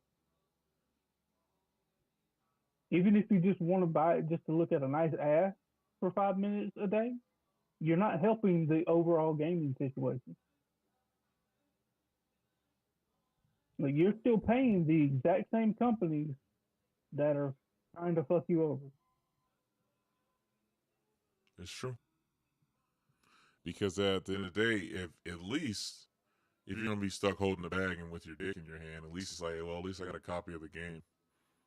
I can at least think about it. As get my money popular back. as Stellar Blade was, and they come out with a part 2, guess what console it's going to be on? Oh, there is a part 2. Yeah, I know. That's what I'm saying. They're coming out with a part 2. Guess what console it's going to be on? They're going to put it on PCs. They're going to put it on PlayStation, and it might be on Xbox. From what I think I understand.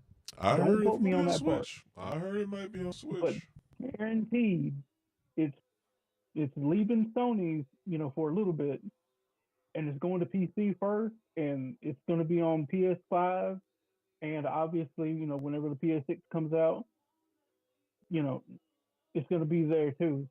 And these stupid motherfuckers are looking at Sony right now saying, "Oh, we hate this sign in every 30 months. We don't like it. We're not going to do it." And then when the next Call of Duty comes out, it's going to be online only, no physical disc. They're going to fucking be on their knees with the go-go gadget knee pads to suck off Sony to get Call of Duty and fucking Stellar Blade Part 2, whatever they're going to call it. They're still going to keep buying this shit. They have no goddamn backbone.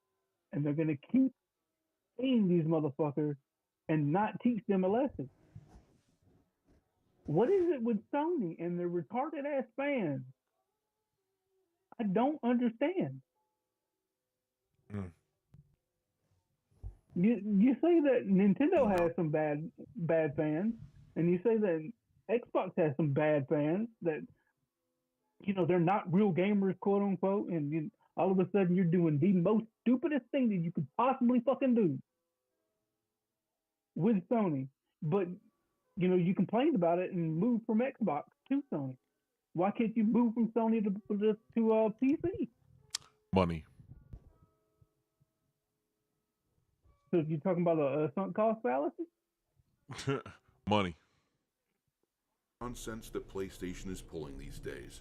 But if this crap gets bad enough, I can always play my old stuff on my old consoles to my heart's content, and I can do it completely offline, and these clowns at these modern companies can't do anything about it. But me too. Read about Sony actually don't wait until it's too bad.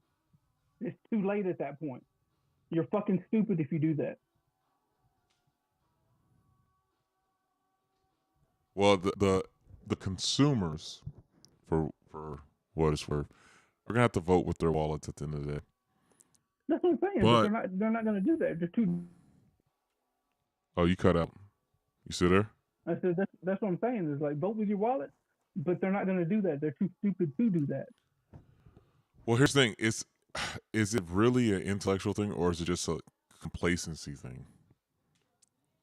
Like that's the same thing. We'll agree to disagree on that one. Same thing. we'll agree to disagree because there are some times where, like, I don't necessarily want to go to the store and buy a game. Not to mention since they just closed like the last 4 GameStops in my area. Sometimes I stopped going to GameStop more than 10 years ago. They're nothing but a scam company in the first place. that's a fair assessment, but what I'm getting at is like I don't want to stop after working all day to get out. Yeah, and I then like understand that point go of to view. a store. That's what I'm saying. If you want to vote with your wallet, then just don't buy it all. Period. Emulate. Oh, Figure out a way to do it. I already told you. Don't get so knee deep into the AAA gaming that you can't go back and play Nintendo, Super Nintendo, Nintendo 64, Sega, TurboGrafx. Was it TurboGrafx 16? The Super NES, all of them. Yeah, Bro, I got half my GameCube library. I got half my GameCube library on my phone now. Yeah, that's what I got half my GameCube library on my phone right now, and I still have the physical copies. And there's actually, I don't care if anybody has a physical copy or not. Let's see. If you want to play a game, play a fucking game. Especially if these companies don't go back to their previous libraries and make those games available, then what else choice do you have? And even if you have the physical game, this shit's gonna degrade over time anyway. Oh, you're gonna have disc rot for sure. That's gonna happen. I've had disc rot on games that I've got, barely modern games. Like, not too long ago, I went to play Xbox 360 game. I think it was just a few years ago now. I took it out of the case, and the literal disc itself, like the shiny data part of it, was flaking and peeling off. Let's see here. There's a thing. It's called the Mr. G. I'm trying to make sure I don't get like a copyright strike here. Hold on, real quick. So, all good.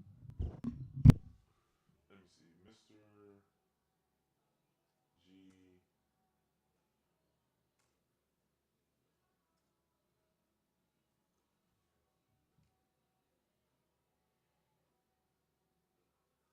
People just need to wake the fuck up, dude. It's just so disgusting to me that years ago they complained about the Xbox One and how it looked like a VCR. You sit there and you look at their keynotes or whatever the fuck they call it, State of the Xbox Union, whatever. What's this one? And they show off basically a TV box that's currently online and has a camera attached to it that's constantly scanning you and your environment. And nobody wanted that. So they listened, they changed. Sony completely underdogged them. And now that the roles are flipped, oh, but my Sony, my cuz, fuck you. If you can do it to one, you can do it to the other.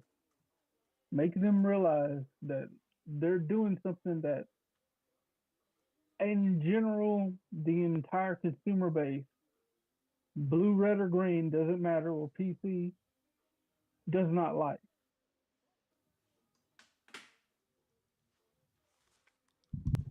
Here we go. It's called the Mr. Boot Your Disc disc-based games from any optical. Yeah. So that's what I'm saying. Like it was like the $500 DVD player. Is it $500? I don't know. I think it was. It was like $300 to $400, $500, something like that. Just the DVD player, and then you have to hack it. Oh my god! It's on GitHub, so I don't know, man. You might just have to hack it overall. But the point I'm trying to bring out with this thing is like if you have the keys or the ISO files or whatever the file format is, you can burn your own, and then you can prevent disk rot. Like it's kind of a band-aid, but it's also a stabilizer at the same time for like a knee brace. Well, that's basically the same thing that people have done with their DVDs and Blu-rays for decades now. So for those who know, even copying tape to tape or VHS to VHS or Betamax to Betamax, it's the same thing. You transfer that data to a newer format, so it doesn't, you know, lose its like physical quality. Every time you transfer something, you're gonna have data degradation in the first place. So, you just upload it once, you emulate it, and then you play the emulation file. So anything physical is eventually going to turn to dust anyway. Mm-hmm. It was doomed the moment it was made. Exactly. Yeah. It's like humans were born to die. Oh, that's the price of life. You get to experience some cool shit. So let's jump back into this video real quick. Okay. This is what is happening in this article here from the site Tech for Gamers. It reads here, for the last few days, the gaming community has been hotly debating the introduction of a new always online DRM to the PlayStation Store. Insiders first reported that the gaming giant had rolled out this policy for digital purchases on both the PS4 and PS5. However, later reports suggested that this new DRM was an unintentional bug that the company already knew about. Nevertheless, PlayStation has now officially confirmed that the always online DRM is not a glitch, but rather an intentional update. Why it matters: revoking the license of a video game purchased at full price if the player doesn't connect to the internet is an anti-consumer policy that won't bode well with PlayStation users. If purchasing is not ownership, then piracy is not theft. 100%. Let me say it again for the motherfuckers in the back. If purchasing is not ownership, piracy is not theft. I wish somebody would just go to the PlayStation headquarters in California and just pour acid all over everything. Then you got a case. We don't here at this channel advocate for that, but we understand. Oh, I said I wish. No, I know. I'm just saying. Like, there are things where it's like they need to learn a hard physical lesson. Like, stop fucking with people. Stop fucking with what we buy, and you will earn money. Hello, retard. Welcome to the actual earth. No, they don't live here. You stay in the middle, you get paid. I don't live here. I live elsewhere. They've been trying to do this shit for over 60 years. They started this with, what was it, the Atari something? Well, yeah, they wanted the video game arcade thing because of the whole movie thing. I know what you're talking about. How they wanted the direct They to tried consumer. to do it through coaxial cable. Yeah, so you play Way the back game, in the day. they can charge you like if you're there, as if you are at the arcade without the arcade experience. Yep.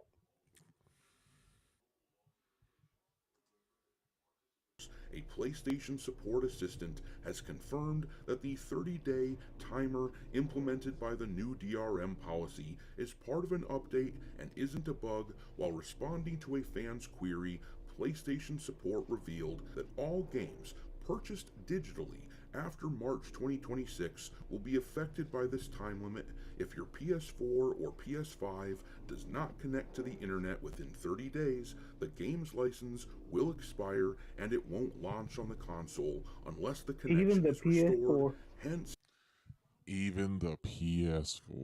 Mm-hmm. That's a 10-year-old console, ain't it? They're kicking that console offline, and they still put the DRM on it. Which is crazy because the PS5 still plays PS4 games. Gay can you get? Oh, it can get gayer, I'm sure. But I just thought about it. A PS5 plays PS4 games. At least they still gave you that. Yeah. Like, that's in the... But how long are they going to keep PS4 on it?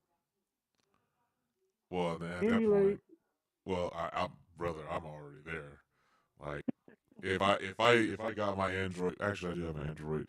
But trying to hook it up... They did the same thing with PS3, bro. Oh, I got a PS3 running on my Galaxy, bro. I was playing Mirror's Edge on the shitter the other day. Nice. It's like, hey, I forgot how cool this game was. All right. I mean, I already beat it, like back in the day, but it's like, oh yeah, this was dope. I will, and when I can find it, I will get those Transformers games again. Transformers War for Cybertron and Fall of Cybertron, them motherfuckers was hitters, bro. Yeah. Oh my god, the soundtrack was great. But let's get back to the video. All right. Every digital game you purchase from now on will require an online check-in, or else you will lose ownership. PlayStation support also confirmed that setting your console as primary will not bypass this 30-day requirement. Furthermore, older digital purchases won't be affected by this new policy, and you can still launch them without a constant internet connection. Now, to be clear... So why the holy hell do you need it on PS5 then? Well, he needs to be clear right now that was back in March. Yeah. We are in fucking damn near August.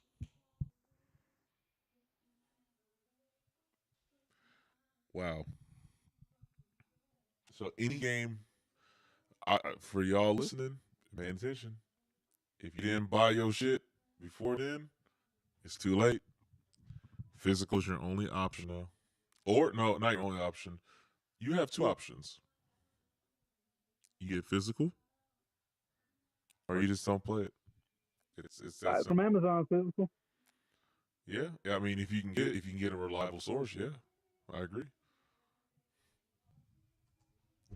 From the sound of things, if you do let your license expire, then it sounds like you can get the license back from simply signing back in. But as I said before, this is a slippery slope. And how do I know this? Because it is always a slippery slope, and I'm tired of people falling for it. Look at the way that these same clowns got in hot water a few years ago at PlayStation with Helldivers 2 players. It's actually some pretty good parries, ain't gonna lie. Users on Steam at PlayStation, that is. Right They with wanted the Helldivers people that were playing their games on Steam to be forced to sign in to the PlayStation Network in order to play their game. They tried that crap with Stellar Blade as well, but they got shut down completely. But this is a company who wants your data, and I'm sure that a lot of that has to do with the fact that they can use it for their own marketing research purposes. Did you say 100? Yeah, that's 100. They're doing it all for the data. When he was talking right before he was about to mention Helldivers 2, I was going to say they did it with Helldivers 2. They're going to do it again, with Stellar Blade. There are new consoles, all the new games coming out, and they're too dumb to realize they have, people constantly buying the stuff have completely fucked themselves. Every time you get in on your console, on your phone, it doesn't matter which game you're playing, they are watching. It happened to me with Forza. I don't even know what the fuck I did, and I got banned. That wasn't even the latest Forza. That was Horizon what? No, that wasn't even Horizon. That was just a regular one, ain't it? Yeah, I think it was Horizon 4 or something like that. Shit.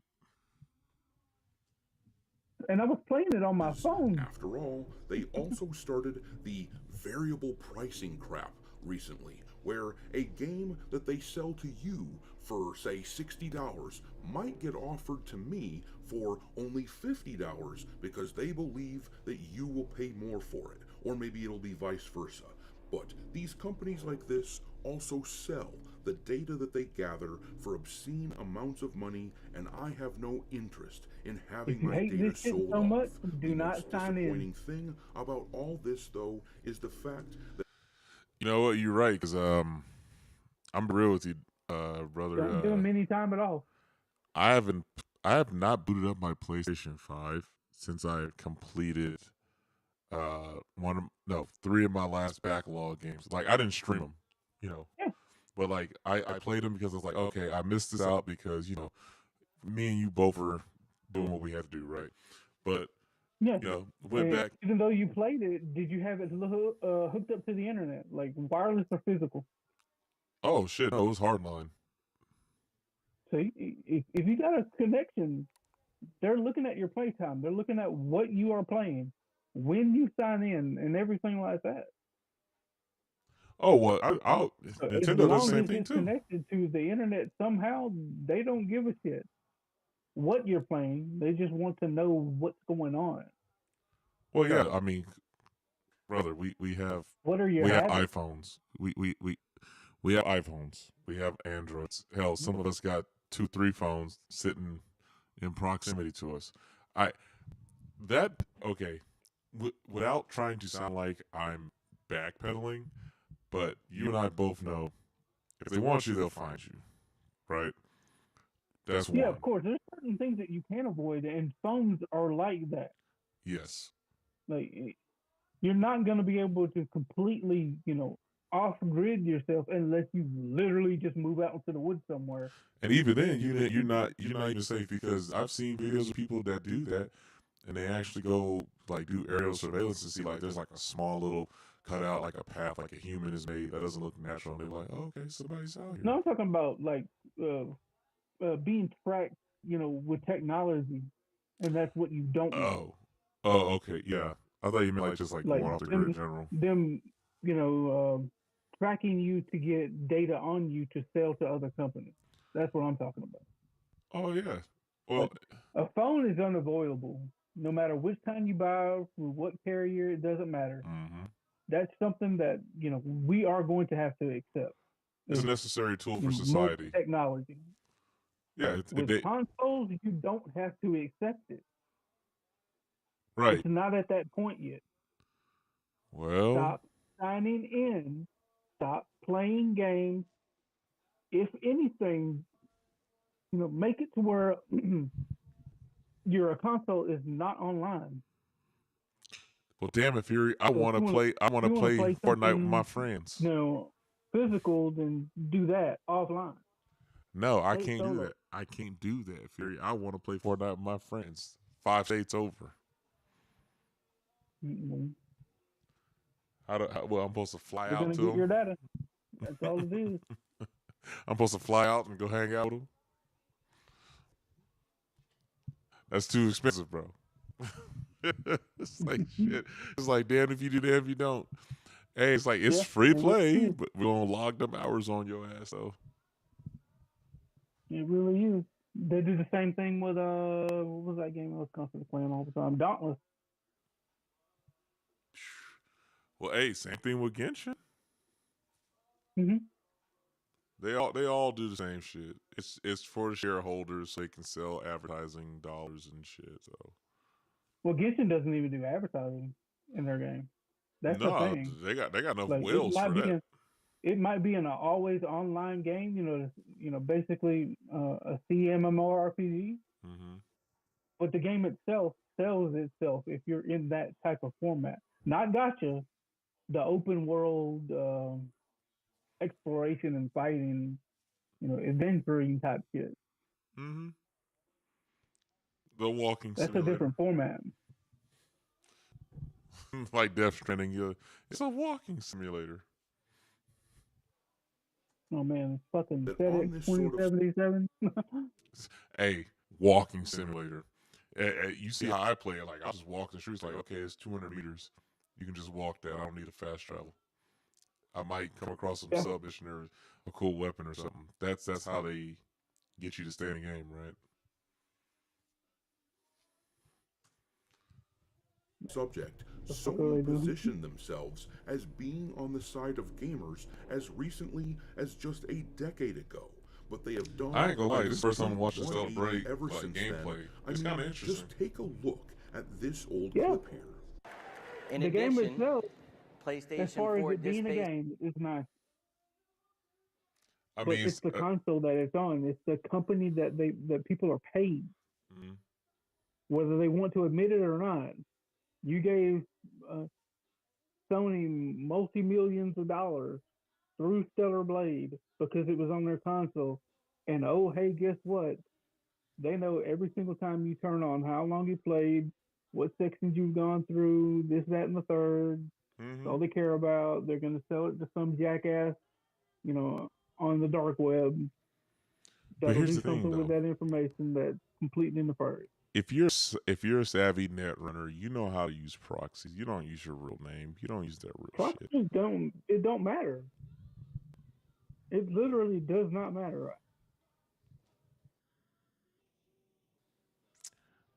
You can protect yourself.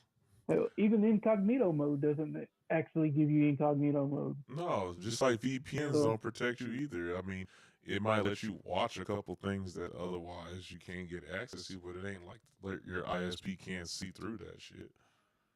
Exactly. Hell, like I use Nord, but I'm like, I know they can see what the fuck I'm doing. It's like, for a VPN is a fucking scam in the first place.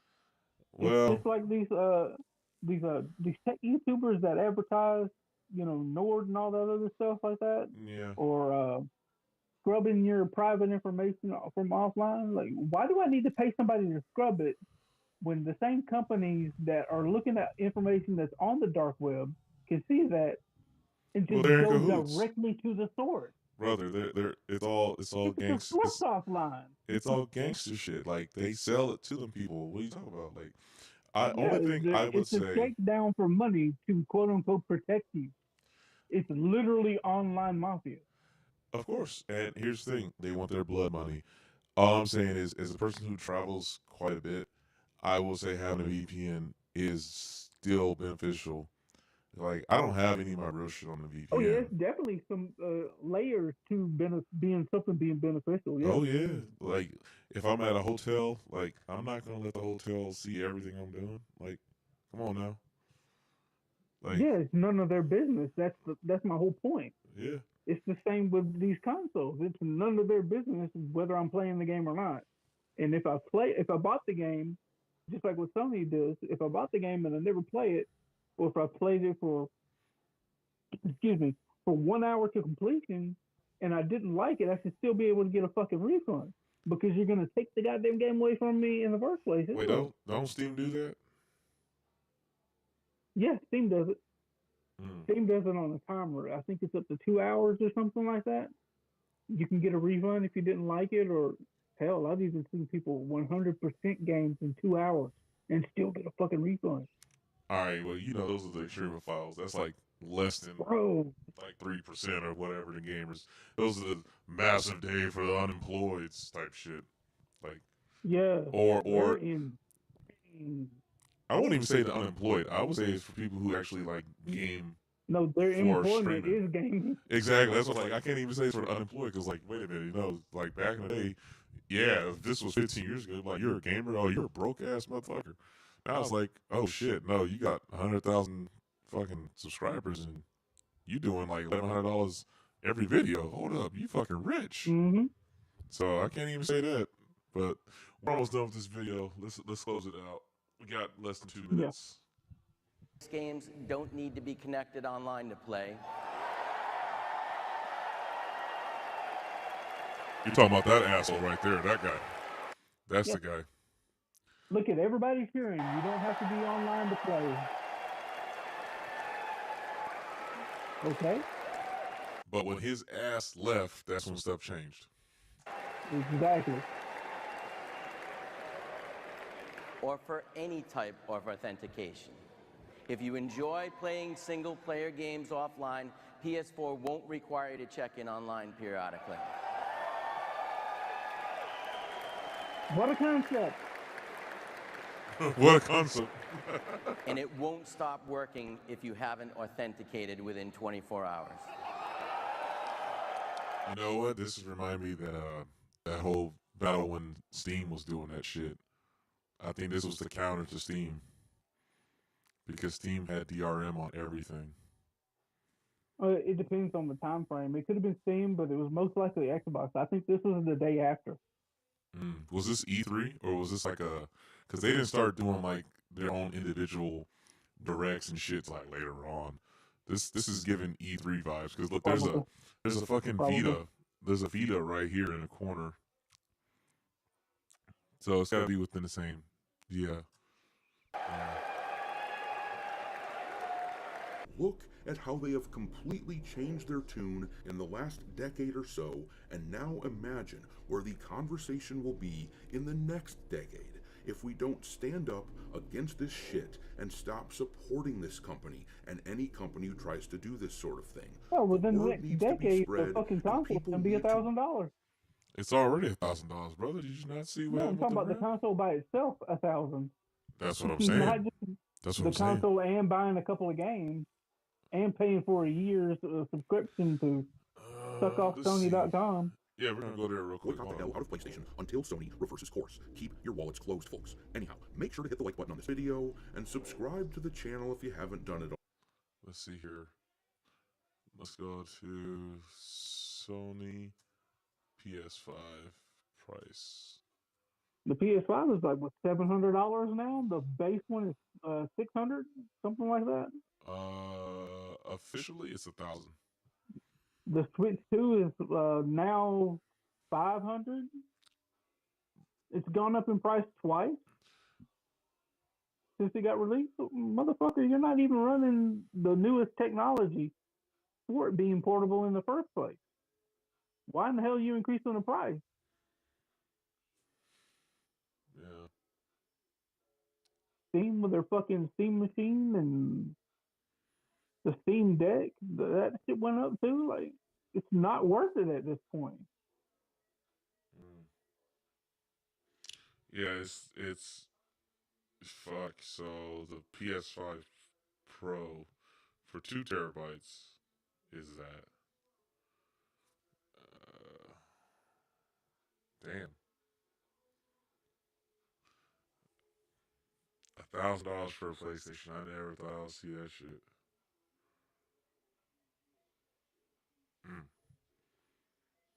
Okay. You see, it's still $8.99 comparatively. If you're going to go buy a PC that can play all the games and emulate all the old shit too, just looking at price bracketing by itself, $8.99 is not that bad for what you're trying, to do. Yeah. On the same side, the same token, on the other side, you got to look at it this way. All the big three for these consoles, well, technically now 4, including Steam, you're locked into a certain platform for gaming. Especially with Sony, Microsoft, and Nintendo, you're only going to get the games that they want you to get. If you go with Linux, PC, or Windows, hell, even Mac coming soon, you're going to have this format that you can play on, physical format, that you're going to have all games open to you. With Sony, you can't do that. You pay $900 for this bullshit, and you only get Sony. You pay a couple of thousand for Mac or PC or on a Steam Deck or the Steam machine, whatever they call the Steam goggles. Oh, not Oculus. You're Index. going to get more by paying just a little bit more. Yeah. So you got to weigh your cost, the differences to what you're actually getting into.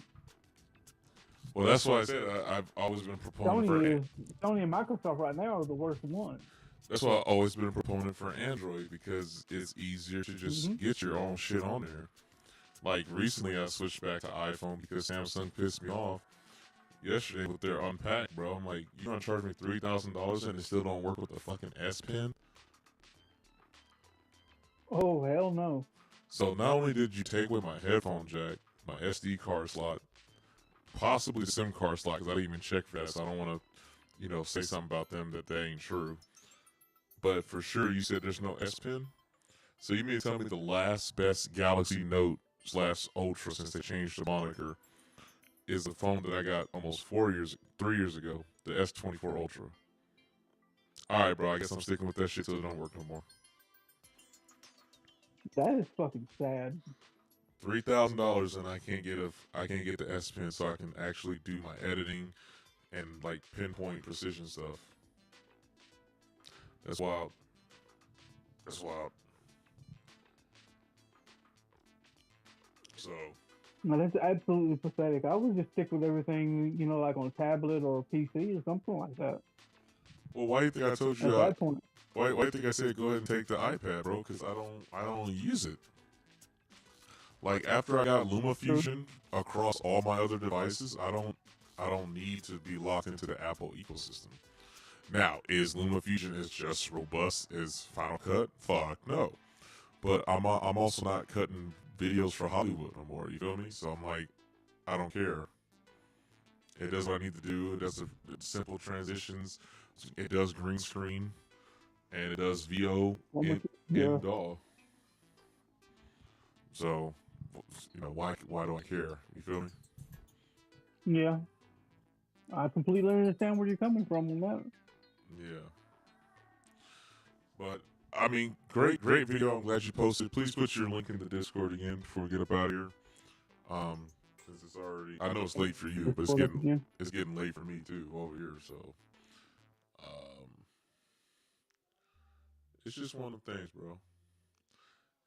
You know, this whole fucking situation with how things are changing in gaming, movies, music, and all that crap, it just absolutely sickens me. Well, hey, look, I'm gonna tell you just like I told my lady, bro. Like, I got us some iPods before they started getting expensive, just in case. Bro, iPod's always been expensive. I found and them bitches have been way over fucking priced for what you're paying for. Well, I won't disagree with that, but I'm saying, well, they're even more expensive now, brother, because people are not paying for subscriptions like for Spotify and Apple Music, so they're hella expensive now. They're almost 3 times the price of what they were in stock. I'm about to pick up a Zoom just in case, because there's some people in the GitHubs and stuff that I follow that you can manipulate. Oh yeah, they've been cracking the Zoom. I've seen that before. Fuck yeah! And it's like, and it has a built-in radio. Why not? And it's like you can modify it, put a bigger SSD in there. The channel Dank Pods, man. Who? Dank Pods is an Australian dude that was, you know, his channel started out with iPod, iPod stuff that you could do physical to the actual iPods themselves, different things that you can do to each one and how you can mod it, and, what people are doing in the future to modding them, new cases, new screens, battery technology. OLED. You can get OLED. Yeah, OLED. I forget the other channel that I had seen. I forget his name. It was like a year or 2 ago now. They had somebody had made a Bluetooth module that you just clip in to was like the iPod 3rd gen and up. I think what it was. I mean, they even swapped out the decks. Connect and go, wireless charging for it. Yeah, you can swap out the DAC. You don't even have to have standard Wolfenson in there. You can have a better DAC. That's why I kept my LG shit, because LG was like solid the less. State storage too. Huh? Solid state storage. Oh, for sure, the bro. Classic iPods, yeah. Man, that's why that was the biggest thing. That shit was fucking insane. That's why I kept my LG stuff, bro. LG might be doing some dumb shit now with their TVs, trying to spy on you with the refrigerators and shit. Oh my god, dude! You can't even buy an HDMI cable now without the fucking thing spying on you. Bro, HDMI 2.3, right? That's just crazy. I think that's good. Bro, they put physical ad blockers inside the fucking cable. They got physical ad blockers to block ads in a cable. What? Oh, that's not the one that I'm talking about. I'm talking about the cable that literally spies on you. It's the opposite of the ad blockers and stuff like that. Oh, so you can figure out how to go into LG TVs and turn off the spyware.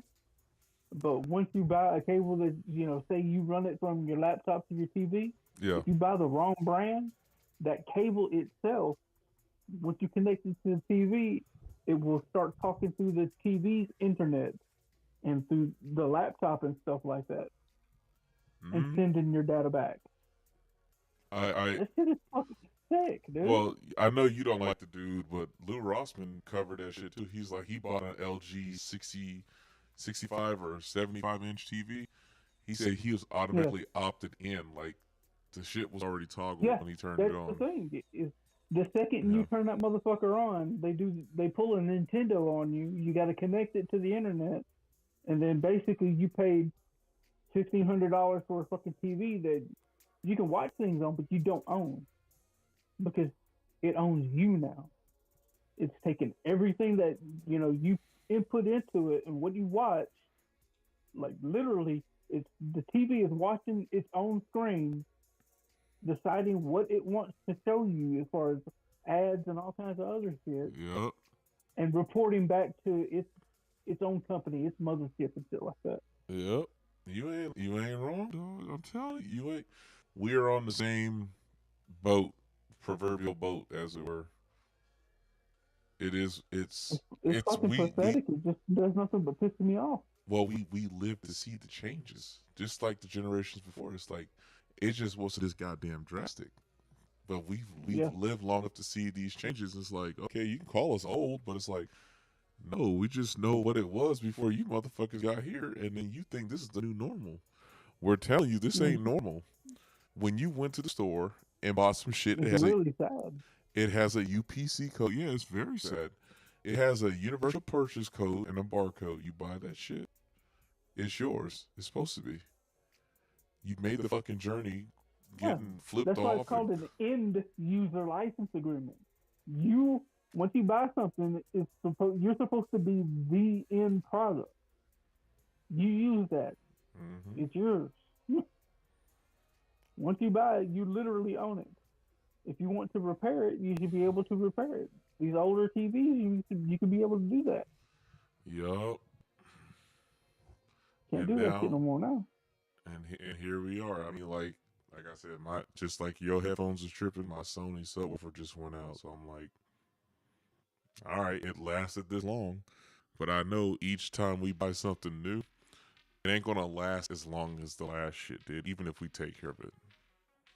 Oh yeah, there's a lady that I watch on YouTube now. She just posted a video about shit like that. I think it's something like some things are purposely designed to fail. Planned obsolescence. I learned about it in high school. Yeah, it was a collection of videos, and she's reacting to that collection. Mm-hmm. About all this is like washing machines and all kinds of crap. Literally everything. It's gonna be a crazy Trying ride, to go brother. the fucking Rubbermaid route. You use it for X amount of days, years, months, whatever. You throw it away. You buy the next new thing. Yeah. Fucking pathetic, dude. Well, want to slap everybody that gets involved with it. Y'all been tuned in to Fury and Argos here, so we gonna wrap it up because I've been up since 4, and now it's already 23. So, Fury, thanks for stopping by, brother. Great job in music. Thank you for having me. I enjoyed it. Yeah, man, we're gonna try to get it in on Sunday. You know, I talk it if I can get it done, we can get it done. So we got Sunday at the gaming channel. We're gonna pick up Son of the Night and Cyberpunk. And yeah. I mean, anything else you want to add before we close it out, brother? No, it's just the Discord and link is in the chat. Hopefully they can click on it, on the replay and stuff like that. It pops up. You're more than welcome to join. Just keep an open mind. No furry shit, and no extreme far right or far left stuff. Just come That's with my an open only mind. 2 rules. Just come with an open mind, bro. Just be prepared to learn something. Shit. Mm-hmm. All right, bro. That's it for the soldier. I'm out. And chat, I will see y'all in the next one. Peace.